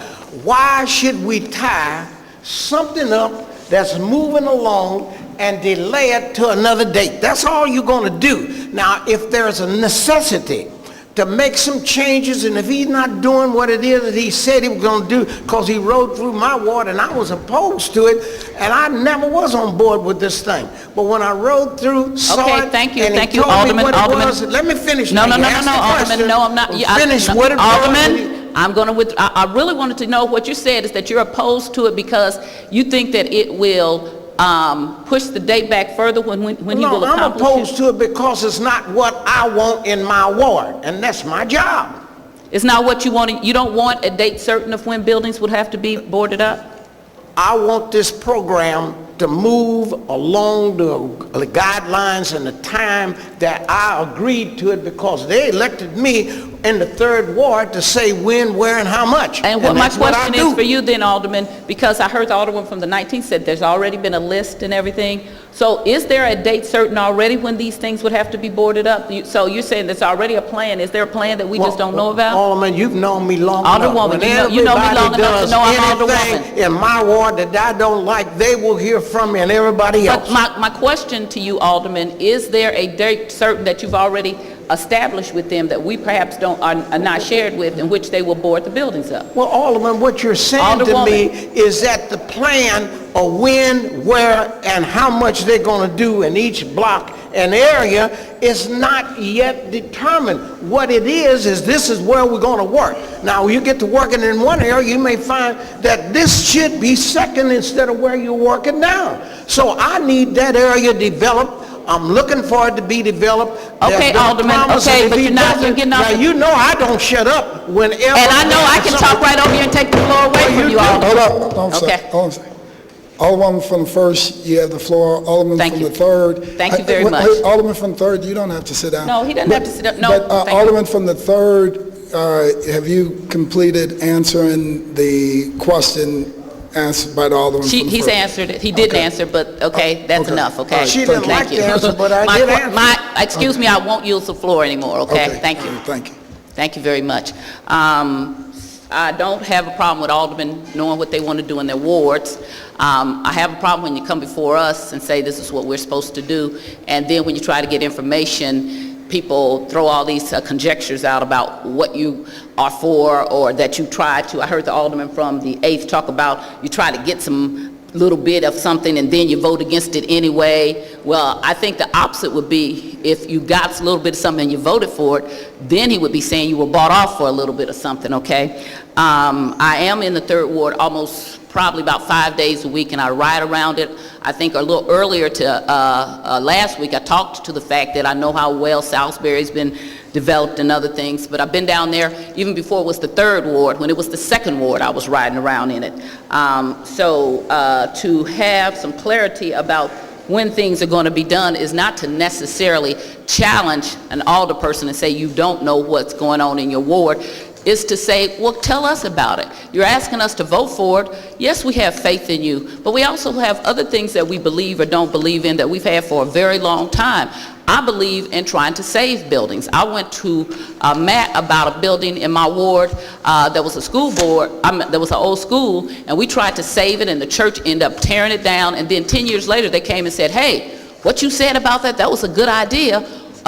Can we do it? And it was too late then because they had demolished the building. So there are those of us who come with more than just about, oh, I just want to do what you want to do. There are things that you believe in before you come down here, and that has to be part of your guidance about how you vote for things or not vote for things. It doesn't mean you don't want things to happen in a community, but you also are going to be approached by people who live in the ward, don't live in the ward, live in the affected area, don't live in the affected area. Your own constituents have ideas about why did you vote for that? What is your rationale for that? Most of the people I talk to in my ward don't understand why in the world we would be doing this with Mr. McGee. I heard the alderman from the new 20th talk about that we don't know when, how, where, and that's amazing that we're putting this written legal agreement together, but we don't know when, how, where. The alderman from the 8th said, oh, this is, we're never going to have to worry about people wanting to do development because they won't want to come down here and do it. Well, I've been doing probably development in North St. Louis for a lot of years, more than the alderman in the 8th, who I dare say has never done development in that North St. Louis. And I was the target of a ongoing feud with a former mayor about if we should do a TIF or not. And the whole thing was about you have to do this TIF this way or it will not get done. I still submit to you, if you go to the corner of Union and Natural Bridge, that project got done without a TIF. If I'm a developer and you give me any and everything, I'm going to take it. In fact, that developer sat in our leisure room and said, but Sharon, the mayor is going to give me $4 million. What you're saying is right, but the mayor is going to give me $4 million. So you can't get mad at developers if you don't hold their foot to the fire, if you don't ask the proper questions, if you don't make sure that we're getting the best deal from the city. It's so many times that we have come back with this city and we have not put in place safeguards that should have been put in place, and then we have to deal with the aftermath. And they don't just look at what older person from a ward did it. When they look at the Rams, when people talk to me about the Rams deal, and I voted no, they still hold the entire Board of Aldermen responsible for what they think is an irresponsible deal. And it was irresponsible. And we had a chance to put safeguards in, and we refused to put safeguards in. So for people to be able to say that if you don't want to put if you want to put a safeguard in, that's you just are targeting somebody or something like that, I think that is wrong thinking, okay? I heard somebody say, well, when you work for them, then you were for them, and then you didn't. I don't know what that means, because I don't know who worked for Mr. McGee or not, and I don't know if that has anything to do, if you did used to work for somebody, if that colors your outlook of maybe you know more because you work for them. So I just don't know what that means. What I do know is that I am a preservationist. I believe in saving buildings. I've put my money there. I've worked on it. I wish the city would have been as kind to me when I was doing development, because they made me do each and every little thing when we were doing development. You had to have historic colors. You had to, they held your money when your bathroom tub wasn't clean. Every little thing was very detailed, and they went right through it. So then you get these big developers like this, and you don't make them follow any kind of rules. You got all this things that are just small little things that would help tighten things up. You don't want to answer questions about them. You don't want to say, well, yeah, we do have a list and here it is. You want to just say, well, just trust me and everything will be all right. But then when everything isn't all right, I'm still held responsible for my vote. I wish that if that's the way it was going to be, it was just going to be trust me, then it should just be the people whose ward is in and they vote for it, and then they would be held responsible. But we are collectively a board which has to be held responsible. The alderman from the 17th talked about that he had and many times come down and he brought development opportunities. He did. And that's good. And I'm supportive of most development in North St. Louis, and mostly I don't support TIFs. I was supportive of a TIF in the 15th ward, because I used to live south when she did the TIF for the Shop and Save, because I really did think that that was a good TIF. Every TIF is not a good TIF, and leaving it wide open so that it is open to so many interpretations is not good. Again, I will say the best way to have agreements is to trust everybody and brand all your cows, which means that you have to make sure it is as tight as possible. With a development this large, you still are going to find things that you didn't think about, but if you find little areas that you can tighten up and make better, there's nothing wrong with that. It's not holding anybody to any high standard, it's a low standard. And the alderman from the 8th worries about North St. Louis. I doubt if he really is serious about North St. Louis and worrying about it, because if he was, he wouldn't have tore up one of the most stable wards in the city, which was where the real 20th ward belongs, and we were doing development over there when people told me we couldn't. And in fact, since I've been back in, people been calling me up. They don't care about that TIF down in the 5th ward, because the 5th ward or the 19th ward, the 3rd ward is not all of North St. Louis. There is a middle class and working class North St. Louis in all of our wards, but particularly in the 20th, now the 1st, what they call the 1st, in the 21st, in the 27th, in parts of the 2nd, and in other parts, okay? So there are people who want to do development. And it's not going to be based on you're holding somebody's foot to the fire. They still want to do it. I actually have picked up the other part of the development that we didn't get done when we did the Snooks deal. And now we're working and talking to people about that. We did that blighting 20 years ago, and now we're still doing it. So the alderman from the 8th need not worry about we're not going to have development in North St. Louis. He need not worry about North St. Louis anyway, because he wasn't worried about it when he was tearing it up. And he need not talk down to me, especially about if I try to get anything for my community, since when we look at what's coming up for North St. Louis with the block grant money, a lot of it is missing. So to just tie back to this amendment, I want to thank again the alderman from the 21st ward for submitting this amendment. I am going to support it. I wish we had other amendments. I wish I had been on board earlier, because I would have been tearing into it.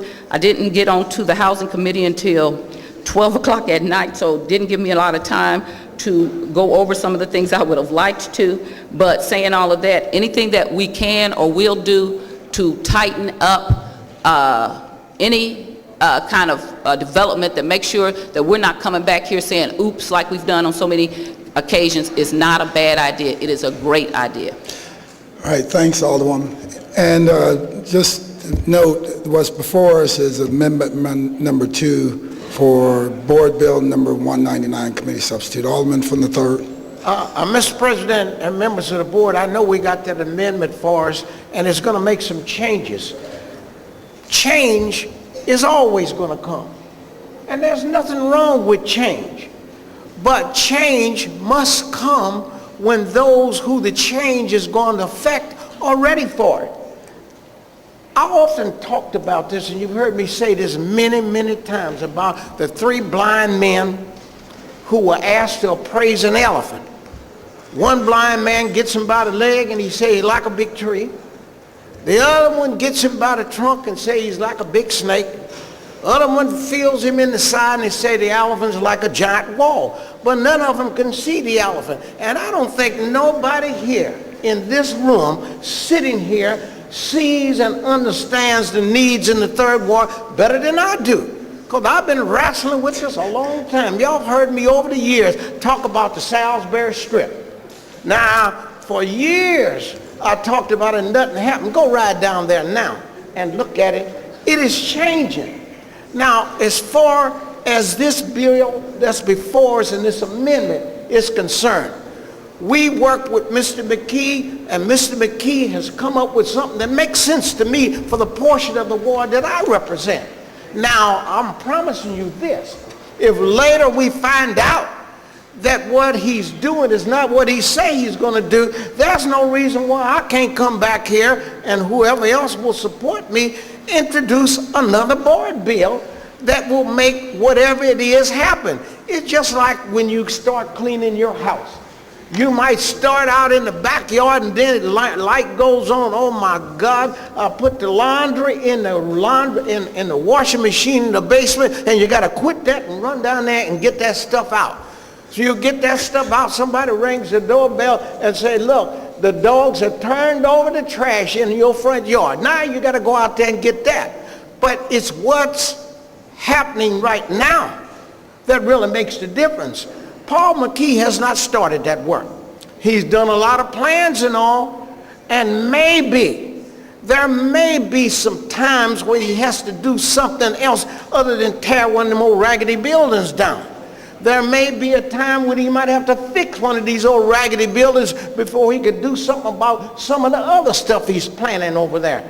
Let's give it an opportunity, because if he don't do nothing, I'll be the first one down here trying to find out legally what I can do to change it. So I ask you to support me this time. I think as long as you've known me down here, I've never come up with something that didn't make some kind of sense. Y'all thought I was crazy when I talked about that Salisbury Strip for so long, but go look at it now.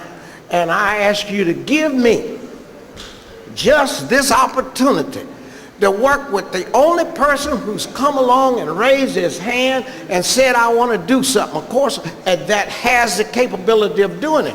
A lot of them come through there every week, and I meet with people that talk about, well, we need to get some housing, we need to do that. I said, I agree with you. Which one do you want to work on? Well, I'll take that one over there. Alderman, can you give me the money? And you know we are broke. We don't have no money to give them. You got to come with something of your own. And here Paul McKee has showed up with something of his own, talking about what he's going to do. And it don't make any difference whether he lives in the city or not. The fact is, this is a businessman. He sees an opportunity to make some money down here in the city, and we're going to work with him to make sure that whatever he puts down here is something that's going to benefit us and something that we're going to like, because we're going to have some input. Just look what we're doing today. We're having input in what it is he's going to do until he sticks that first shovel, a spade in the ground for whatever he's going to do first. That's when we will have an idea of where he's going to start this. But right now, we can't block him because we're all standing around watching him. And if we block him for everything he wants to do, he's not going to get anything done. So let's don't put a time limit on it. Just let him get on out there and do what he can do, because I'm telling you, after this, everybody's going to be watching it. I'm certainly going to be watching that part, and I got more of it in my ward than anybody else, and I got more to lose than anybody else, because if don't something happen over there, those people who don't like me anyway are going to like me less, and here they come. All right, thank you. Alderman from the 21st, you recognize. Thank you, Mr. President. Listen, I don't have the relationship with the developer that some of the other aldermen do. I've never been taken on a ride with Mr. McKee. My goal is that we don't allow ourselves to be taken on a ride, though, in this development deal. The size of this project requires us all to pay attention. With all due respect to the alderman from the 3rd, our wards neighbor each other. I drive through the 3rd Ward every day. In fact, my quickest route to take my son to daycare is through the 3rd Ward, and I've changed my route because it is such a depressing drive. In redistricting, I picked up a portion of the 3rd Ward in my ward, and we are dealing with that every day to try to revitalize that section of College Hill neighborhood. We have a lot of problems. This is a 20-plus year development deal. Wherever this project starts, whatever the ward boundaries that exist today will not exist over the period of this agreement. In fact, I may find myself, if I'm still here, when we redistrict in 7 or 8 years, that I will then be responsible for a section that is now included in this development agreement. And so I want to be clear is that this amendment is a modest amendment. It makes no substantial requirements that could encumber the possibility of a development. We all want to see development happen in this area. We might have a different definition of what success would look like. To some people down here, flattening existing neighborhoods and creating big commercial boxes, multi-acre self-storage facility might be seen as a success to some people, not necessarily to me. And so if the intention of the existing language and if the developer is serious at what he agreed to in here, which states that he would create a list of the buildings he wants to rehab and that he is prepared to mothball, then all I'm saying is we pick a date to do that by. And I'm very open to the date we choose. But there is no date in here right now. He could do it over some 20 years from now. He could submit the list.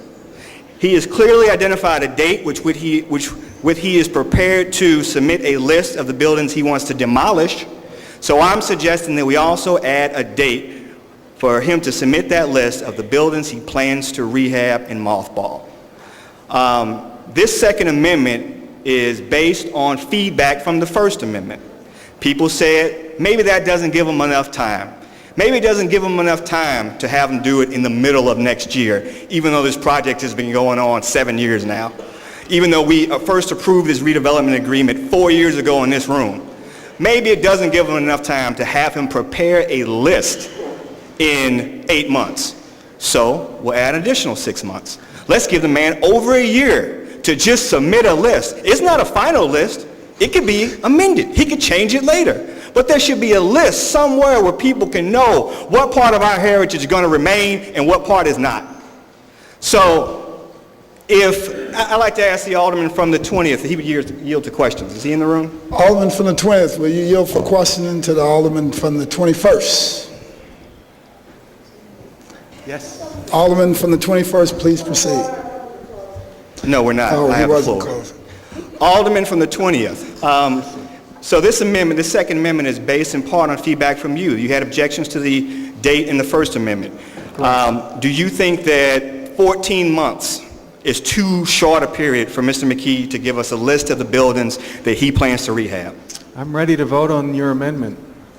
Do you think that that date is too soon? Do you prefer a date in the future? I'm ready to vote aye on your amendment, Alderman. All right. Thank you. Will the Alderwoman from the 28th yield to questions? Alderwoman from the 28th, will you yield for questioning to the Alderman from the 21st? I will. Alderman from the 21st, please proceed. I think you had voiced that it might be a concern to ask the developer to prepare this list in 8 months. Do you think that 14 months is reasonable? It could be reasonable. I have a question for you, if that's appropriate. Will you yield? It's up to, he could. I'm going to ask you one more question and I'll yield to you. If not that date, then what date? What is a reasonable amount of time for an existing development that has been going on for several years now, half a decade? What is a reasonable amount of time for us to be given a list to say what buildings plan to be rehabbed, what buildings plan to be mothballed? Keeping in mind, we still aren't doing as we would normally do in other developments, saying, tell us what you're going to build. We're still saying, here's $380 million TIF. You don't have to tell us what you're going to build or where you're going to build it or when you're going to build it. Simply asking, when can you give us a list to say what buildings you plan to rehab? What do you think is a responsible amount of time? I think if it had been in the 28th ward, I might already have that list. All right. Now, I'd like to ask, absolutely, if I could, the Alderman from the 21st a question. I yield. We have been talking about this development here at the Board of Aldermen for 4 years, I think, 3 or 4, whatever it's been. I know there were 2 committee hearings last week, one on Tuesday, which you were not able to attend, one on Wednesday, which you did attend. The first that I heard that you wanted to have this date in the bill was this morning at 10 o'clock. I don't think it's necessarily unreasonable to place a date in here, but did you ask the developer to do this prior to sort of springing this on all of us, including the sponsors this morning? Did you ask any of the sponsors? Did you ask the developer? Okay, so were you at the last committee hearing when we voted this out? I was not. I'm not on that committee anymore, as you probably know. Okay, so we had some... Unfortunately. We did have a little conversation about the speed with which this bill was being pushed through. In fact, I was not given the opportunity to propose that amendment for 199. I was given a chance to propose an amendment to 200, which I did propose an amendment and was adopted by the committee. There was some discussion. I did bring up, after this vote was quickly called for a vote, that I would have liked a minute to propose a change to this. I did specifically mention this. In fact, this specific thing, a timetable for a deadline when to identify these buildings, has been one of the central points of the folks in the community. They go by an organization known as MORE, who have met with several of us aldermen. But did you ask the developer? I brought it up at the last committee. And did you ask any of the sponsors of this bill to include this? I brought it up at the last committee. Now, I will say So this. yes, you brought it up at the committee hearing. No, you didn't ask the developer, and no, you didn't ask any of the sponsors. Now, my cell phone, and I know you have it, is 607-3452. I am a very easy alderman to get in touch with. I don't actually think that the concept of this is an unreasonable idea. What I object to is showing up at 10 o'clock on a Friday morning. You could have called me last night, you could have called me last week, or last month, or last year. Do I have the floor? The Alderman from the 21st has. You have the floor. Let me say, that is hilarious, all right? Because in a development deal as thick as an inch, we are given amendments in the HUD's committee, significant amendments totaling amounts of more than $1.2 million at the time of the hearing, and asked to vote on it that day. So now that you're talking about objections to 5 words, adding a simple date to something that's already been agreed upon, look, I agree with the Alderman from the 24th, is that this developer has nothing to complain about the speed with which his bills fly through the Board of Aldermen or through committee hearings. We take longer to discuss whether or not streets should be renamed than we do about doling out $380 million. So I think this is a simple and reasonable agreement, and with that, I call for a vote. Well, Alderman from the 13th, I did not recognize you to close, but Alderman from the 8th has been up for a while, then we have the Alderman from the 25th, and then the Alderman from the 13th. Mr. President, this is the same amendment that we voted down 45 minutes ago. So all the conversation's the same, except for the fact that it's 5 months longer period. August, September, October, November, December. In my book, that's 5 months, Alderman. And see, that's part of the problem with the alderman from the 21st. The alderman from the 8th addressed me. not Okay, the that's alderman part from of the 20 problem with the and- alderman from the 21st. Alderman from the 8th, hold on one second. And the alderman from the 21st, address your comments to me and not to the alderman from the 8th. Alderman from the 8th, please proceed. Can't get his facts right. He can't be at the meeting. Didn't have a quorum on Wednesday. It wasn't that important on Wednesday. He wasn't there.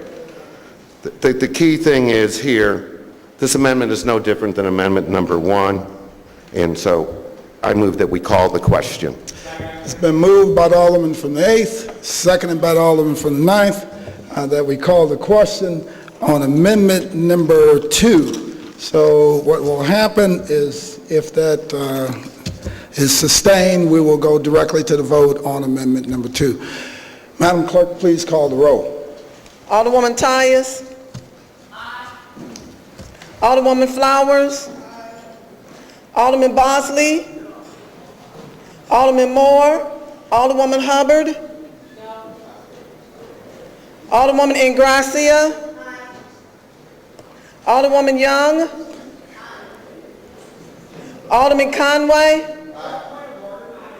Alderman Ortman. Alderman Vollmer. The vote is on the calling of the question. Madam Clerk, the call on the question. She could change her vote to no.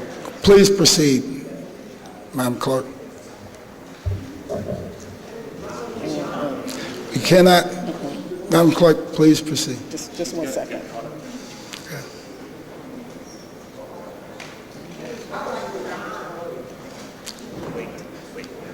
If you want to change your vote, you will have to wait until she gets back around. She'll tell you.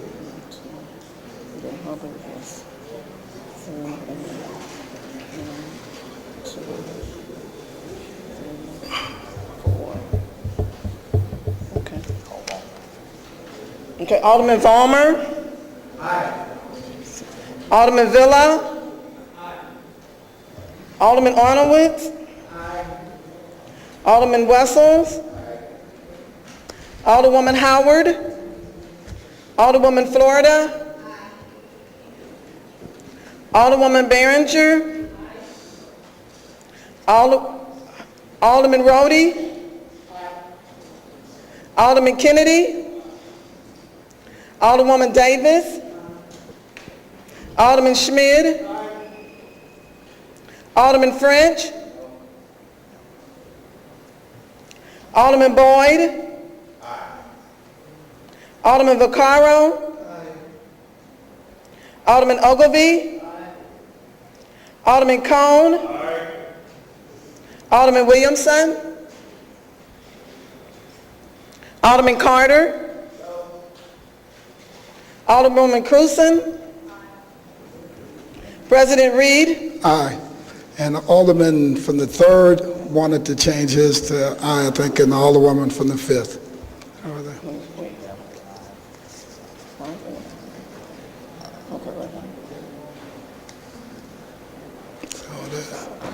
So it's the alderwoman from the 3rd and alderman from the 3rd and the alderwoman from the 5th. 23.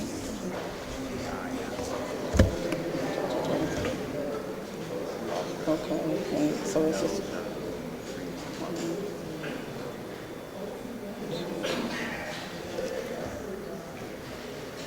So... Okay, 20, 21, 22, 23.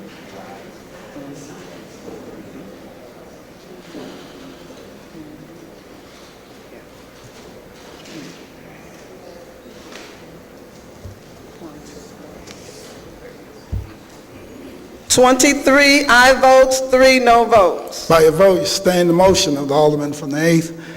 And now what's before us is amendment number 2, which amends paragraph 16, section entitled Maintenance of Owned Parcels and Buildings, adding to the end of it no later than December 31st, 2014. Madam Clerk, please call the roll. Alderwoman Tyus.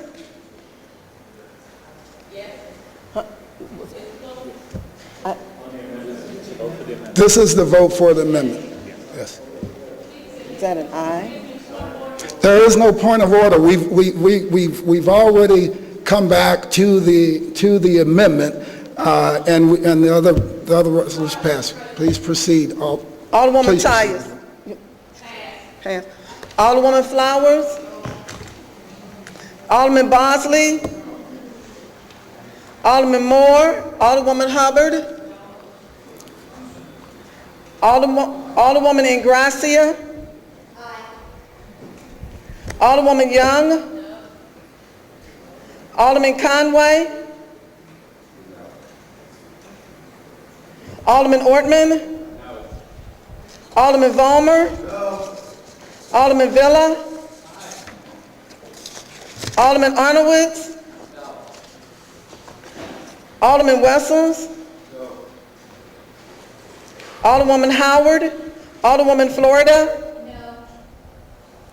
Alderwoman Behringer. Alderman Rhodey. Alderman Kennedy. Alderwoman Davis. Alderman Schmid.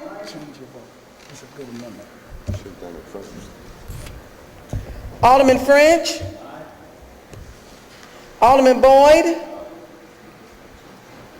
Alderman Vaccaro.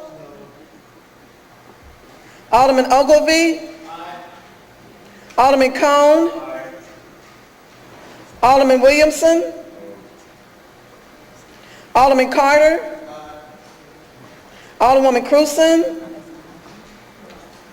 I didn't hear you. President Reed. Aye. Just a second. Alderwoman Tyus.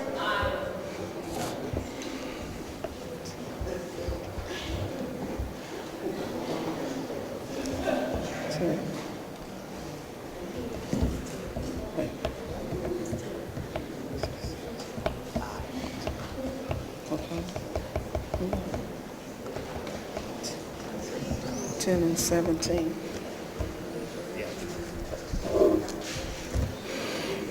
Ten aye votes, 17 no votes. By your vote, you fail to sustain the motion. The Alderman from the 21st and Amendment number 2 fails. Alderwoman from the 5th, you recognize on Board Bill number 199, Committee Substitute. Motion to perfect Board Bill 199, Committee Substitute. Moved by the Alderwoman from the 5th, seconded by the Alderman, well, it's already been moved and seconded, and she removed her motion. And it's been a long morning already. So, Madam Clerk, please call the roll on perfection of Board Bill number 199, Committee Substitute. Alderwoman Tyus. Alderwoman Flowers. Alderman Bosley. Alderman Moore. Alderwoman Hubbard. Alderwoman Ingracia. Alderwoman Young. Alderman Conway. Alderman Ortman. Alderman Vollmer. Alderman Villa. Alderman Arnowitz. Alderman Wessels. Alderwoman Howard. Alderwoman Florida. Alderwoman Behringer. Alderman Rhodey. Alderman Kennedy. Alderwoman Davis. Alderman Schmid. Alderman French. Alderman Boyd. Alderman Vaccaro. Alderman Ogilvy. Alderman Cone. Alderman Williamson. Alderman Carter. Alderwoman Cruzen. President Reed. Aye. Alderman Moore. Alderwoman Howard. 24 aye votes, 3 no votes. By your vote, sustain the motion of the Alderwoman from the 5th and perfected Board Bill number 199, committee substitute. Board Bill 200, committee substitute, sponsored by Alderwoman and Aldermen, Alderwoman Hubbard, Alderman Wessels, Boyd, Alderwoman Ingracia, Alderman Williamson, Bosley, and Ortman. An ordinance authorizing the execution of an amended and restated redevelopment agreement between the city and Northside Regeneration containing a severability clause. Alderwoman from the 5th, you're recognized. Mr. President and members of the board, I would like to move for perfection of Board Bill 200 committee substitute. Moved by the Alderwoman from the 5th, seconded by the Alderman from the 9th. Alderwoman, please proceed. Basically what Board Bill 200 does, it extends the performance dates for areas A and B to account for the 3-year litigation for this project. It was a litigation delay actually. It grants development rights for areas C and D, and it clarifies some of the developer and the city's obligations under the original redevelopment agreement. It's been moved and seconded that we perfect Board Bill number 200, committee substitute. Any discussion? Alderman from the 11th. Mr. President, it's been an interesting morning, and I think my integrity's been impugned a couple times, but that's fine. I think, as evidenced by the last vote, we've got a gentleman who's taking on a gargantuan task in one side of our city, which unfortunately is suffering from a great deal of neglect, and we could go on and on as to why it's in the shape it's in. Having said that, this particular exercise this morning in both the last 2 bills that we've moved down, I think the alderman from the 17th told me that there's some near $400 million in TIF involved in the project, maybe more than $400 million. The tax credits involved, I think, are close to some $50 million in tax credits. So having said that, and it's been a litany of litigation, certainly, to get it to this particular point. So I just question what we can point to that is concrete that the individuals involved in attempting to do this project have done. I certainly wouldn't undertake it. I tried to find out, the financing for this is going to take multiples of hundreds of millions of dollars.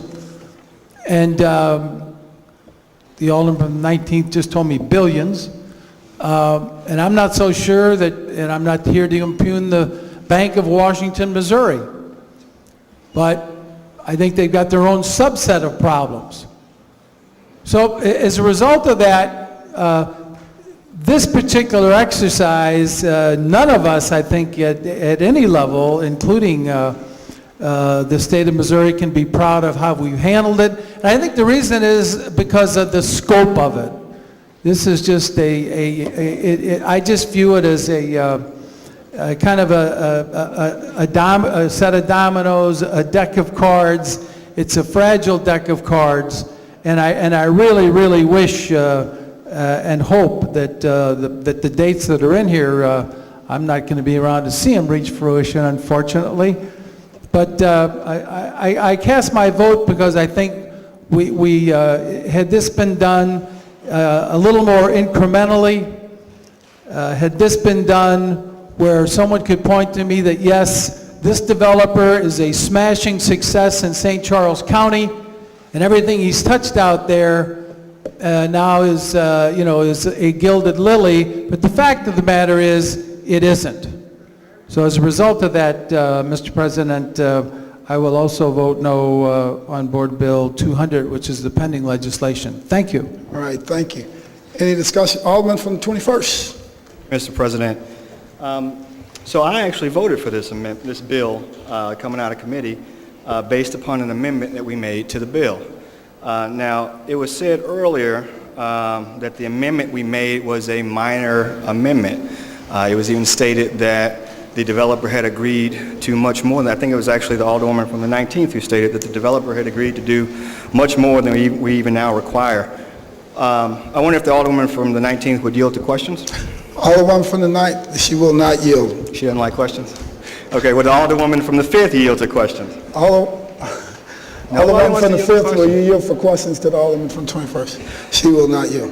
Okay, will any bill sponsor yield to questions? Any sponsor of the bill? No? Okay. So I'll just talk then.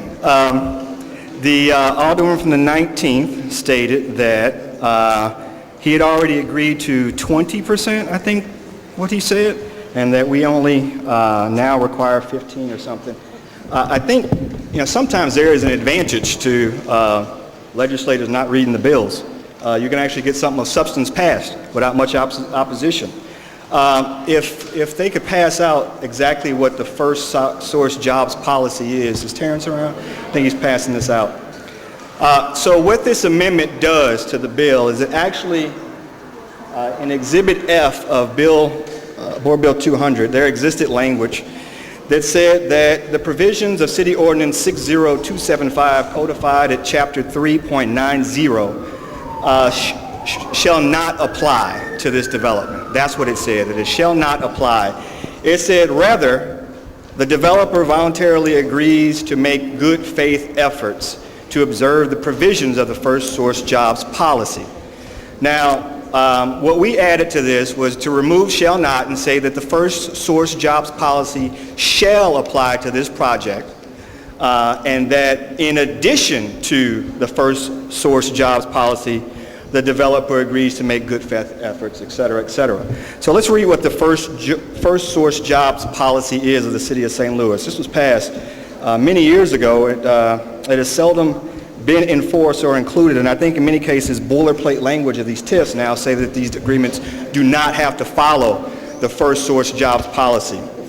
Section 3.90.030, employment agreement required.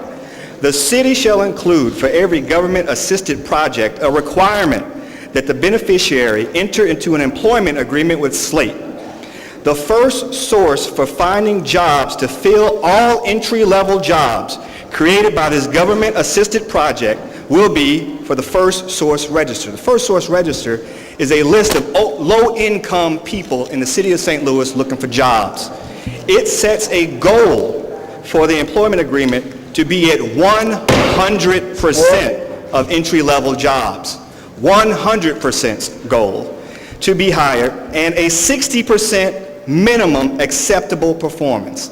That is some of the highest numbers I've ever seen on a project, and it's only fitting that if this is the largest TIF we've ever done in the City of St. Louis, that it should have some of the largest goals for employing low-income, unemployed people in the City of St. Louis. It also goes on to actually have some enforcement mechanisms, where if that policy is not followed, we actually have some recourse. We can come back and take some of this TIF back. And so I think it's an excellent piece of legislation that was adopted by the committee. I appreciate the committee adopting it unanimously. And with that, it won my vote. And I'll vote for this bill today. Thank you. All right, thank you. Any further discussion? Any further discussion on the perfection of Board Bill number 200, Committee Substitute? Alderwoman from the 5th, you're recognized to close. Mr. President, I'd like to renew my motion for professional Board Bill All right, it was 200 Committee Substitute. It was moved by the Alderwoman from the 5th, seconded by the Alderman from the 9th, that we perfect Board Bill number 200, Committee Substitute. There's been a request for previous roll. There's been an objection to previous roll. Madam Clerk, please call the roll. Alderwoman Tyus. Alderwoman Flowers. Alderman Bosley. Alderman Moore. Alderwoman Hubbard. Aye. Alderwoman Ingracia. Alderwoman Young. Alderman Conway. Alderman Ortman. Aye. Alderman Vollmer. Alderman Villa. Alderman Arnowitz. Alderman Wessels. Alderwoman Howard. Alderwoman Florida. Alderwoman Behringer. Alderman Rhodey. Alderman Kennedy. Alderwoman Davis. Alderman Schmidt. Alderman French. Alderman Boyd. Alderman Vaccaro. I didn't hear you. Alderman Vaccaro. I can't hear you. Alderman Ogilvie. Alderman Cone. Alderman Williamson. Alderman Carter. Alderwoman Cruzen. I can't hear you. President Reed. Aye. Alderman Moore. Alderman Vollmer.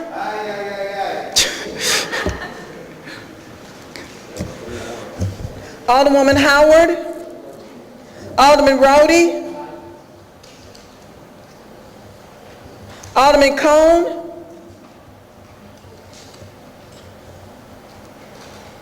"24 aye votes, 2 no votes." By your vote, you abstain the motion with Alderman from the 5th and perfected Board Bill number 200, committee substitute. Alderman from the 22nd, you recognize. Thank you and good afternoon, Mr. President and members of the board. I'd like to move to suspend the rules for the purpose of moving the following board bills to the third reading consent calendar. Board Bills 181, committee substitute, and Board Bill 147. And moved by the Alderman from the 22nd, seconded by the Alderman from the 20th. Any discussion? Madam Clerk, please call the roll. Alderwoman Tyus. Alderwoman Flowers. Alderman Bosley. Alderman Moore. Alderwoman Hubbard. Alderwoman Ingracia. Alderwoman Young. Alderman Conway. Alderman Ortman. Alderman Vollmer. Alderman Villa. Alderman Arnowitz. Alderman Wessels. Alderwoman Howard. Alderwoman Florida. Alderwoman Behringer. Alderman Rhodey. Alderman Kennedy. Alderwoman Davis. Alderman Schmidt. Alderman French. Alderman Boyd. Alderman Vaccaro. Alderman Ogilvie. Alderman Cone. Alderman Williamson. Alderman Carter. Alderwoman Cruzen. President Reed. We'll just stand up and have go and consent. Alderwoman Tyus. He's going to recognize you after this, after enrollment. Okay. Alderman Moore. Alderman Conway. Alderwoman Howard. Alderman Cone. 25 aye votes, no votes. By your vote, you abstain the motion of the Alderman from the 22nd. Madam Clerk, please place board bills, the aforementioned board bills on the tail end of the third reading consent calendar. So noted. Third reading consent.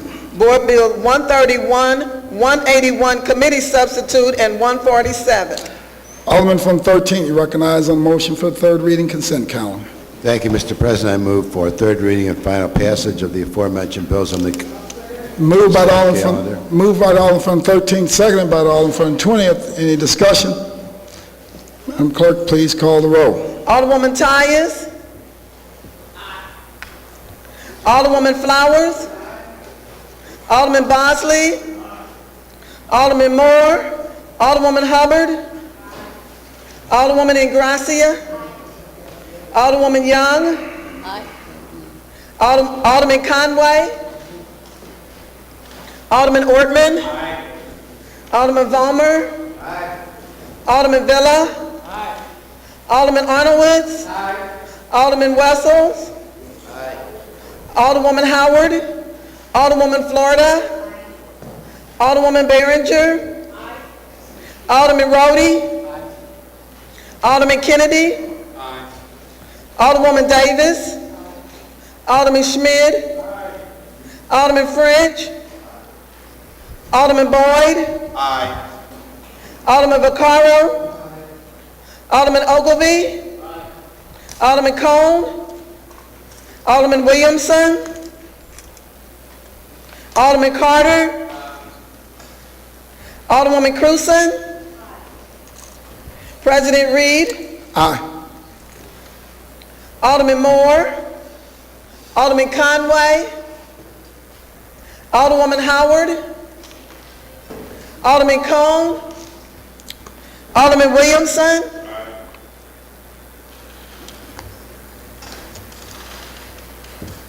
25 aye votes, no votes. By your vote, you sustain the motion of the Alderman from 13th and 3rd read and finally passed the aforementioned bills. We will dispense with line item 18, report of enrollment. Board Bills 131, 181, Committee Substitute, and 147. All other business being suspended, the President shall in open session affix his signature hereto to the end that these may become law.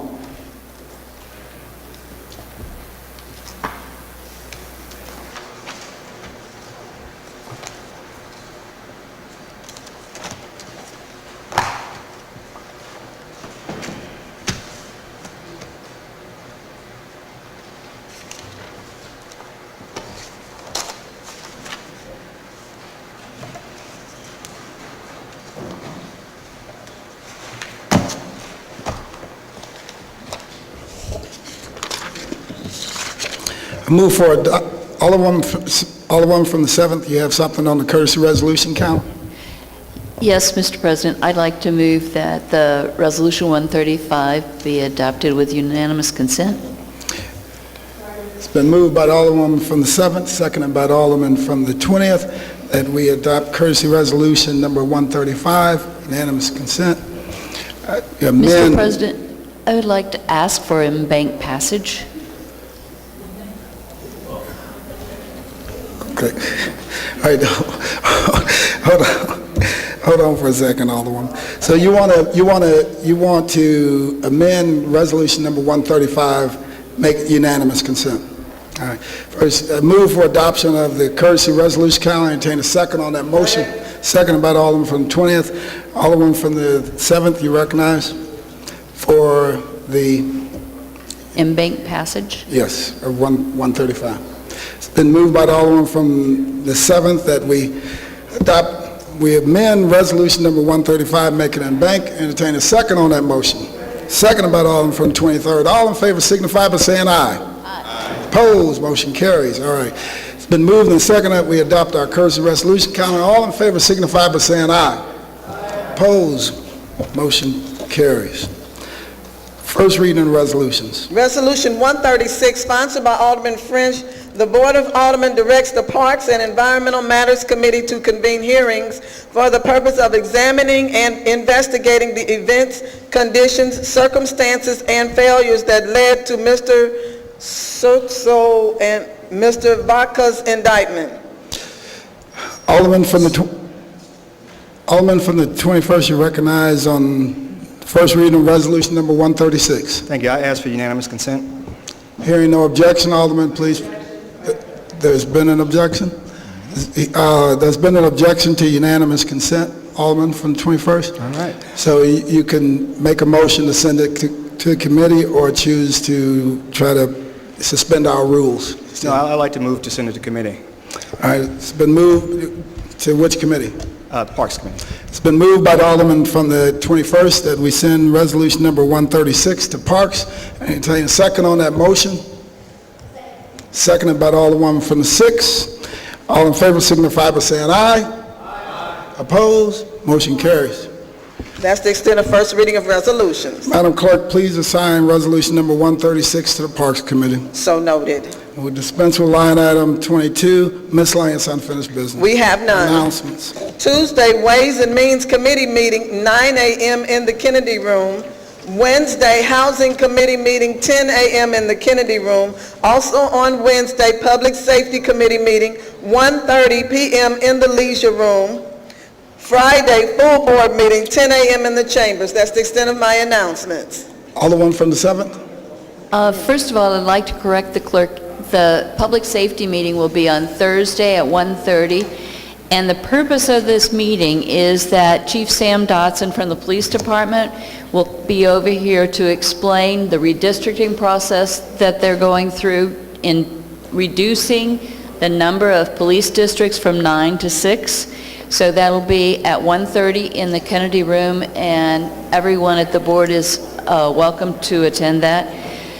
The other thing I wanted to make note of, it was on the calendar last week, but the Prop S RFP is on the web for any agencies that are interested in applying for funds to help prevent youth violence. They need to look at that RFP and complete it and get it in here by November 8th, because then we'll go through deliberations and selections to allocate that funding. And those are my announcements. Alderman from 3rd? Mr. President, members of the board, I'd like to announce Thursday, 11 o'clock, we'll have a streets meeting for anybody that has a bill in that committee that would like to have it heard. And also, I'd like for all the members of the Board of Aldermen to wish the President a happy birthday. Oh, well, thank you. Thank you. Thank you. I would sing the song, but I couldn't carry a tune in a wheelbarrow. Yeah, Alderman from the 10th? Alderman from the 10th? Thank you, Mr. President. Members of the board, this Sunday, I was going to announce that their Columbus Day Parade will take place winding through the streets of the Hill, ending at Barra Park for a day of fun and festivities, but they just called and said the parade is already over. We've been down here so long, so sorry. All right. Alderman from 24th? Thank you, Mr. President. I want to thank the chairwoman of the Public Safety Committee for holding an informational hearing. I think those are very important, and we should do more of those. Yes. And also, if you want to my constituents, if you want to get your fingernails dirty tomorrow, both the Franz Park Community Garden and Clifton Heights Park are holding work days, 9 a.m. Bring your shovel. We'll see you there. Thanks. All right, excellent. Did you have an announcement? Okay, Alderman from 13th. Thank you, Mr. President. The meeting, the Housing Urban Development Zoning meeting on Wednesday, we're going to be here on Board Bill 198. We won't be voting on it. We'll have a subsequent meeting to vote on it the following week or so. Thank you. All right, Alderman from the 19th. Thank you, Mr. President, members of the board. I wanted to congratulate Officer Kimia Hicks, who is one of our community relations police officers in the 19th Ward. She's getting married tonight. Also, I wanted to recognize members of the Botanical Heights Neighborhood Association and the Tiffany Neighborhood Associations for all the hard work they've been doing on working towards the NOW program with the police departments and volunteers that are signing up to work in those neighborhoods. I also wanted to announce for those who are interested, even though this is in the North County Recreation Complex, there is a St. Louis Kids Expo Saturday and Sunday, and the admission price is only $3. And for children 5 years and under, it's free. But there are a number of things that are resources and information for kids and families, and I'm hoping that most people have an opportunity to take privilege of this. This is being sponsored by KMOV TV and a number of other media outlets, along with the owner of Times for Fun, and they are very active in our communities, and so I just want to thank him for pulling this together. All right, any further announcements? Any further announcements? Any further announcements? Also, next Friday is the city picnic that the Board of Aldermen is sponsoring for the city employees. So there's still a week if anyone at the Board of Aldermen would like to do any additional stuff to help, to get involved, just contact Mary. She has a bunch of stuff stacked in my office, and she's going to be pulling on me, my friends, relatives, and a little bit of everybody to make sure this thing comes off. So please get involved. Contact Mary. I know all the city employees are looking forward to it, and I cannot thank each and every one of you enough for continuing the work to make sure that we tell the city employees thank you. So thanks each and every one of you from the members of the Board of Aldermen. Alderman from 13, you recognize on the motion to excuse. Thank you, Mr. President. I move to excuse the Alderman from the 4th and the 15th wards due to necessary absence. Moved by the Alderman from 13th, seconded by the Alderman from 26th. Any discussion? All in favor signify by saying aye. Aye. Opposed, motion carries. Alderman from 13th, you're recognized on the motion to adjourn. Thank you, Mr. President. I move to adjourn the meeting until Friday, 10 a.m., October 18th. Moved by the Alderman from 13th, seconded by the Alderman from 26th. All in favor signify by saying aye. Opposed, we stand adjourned.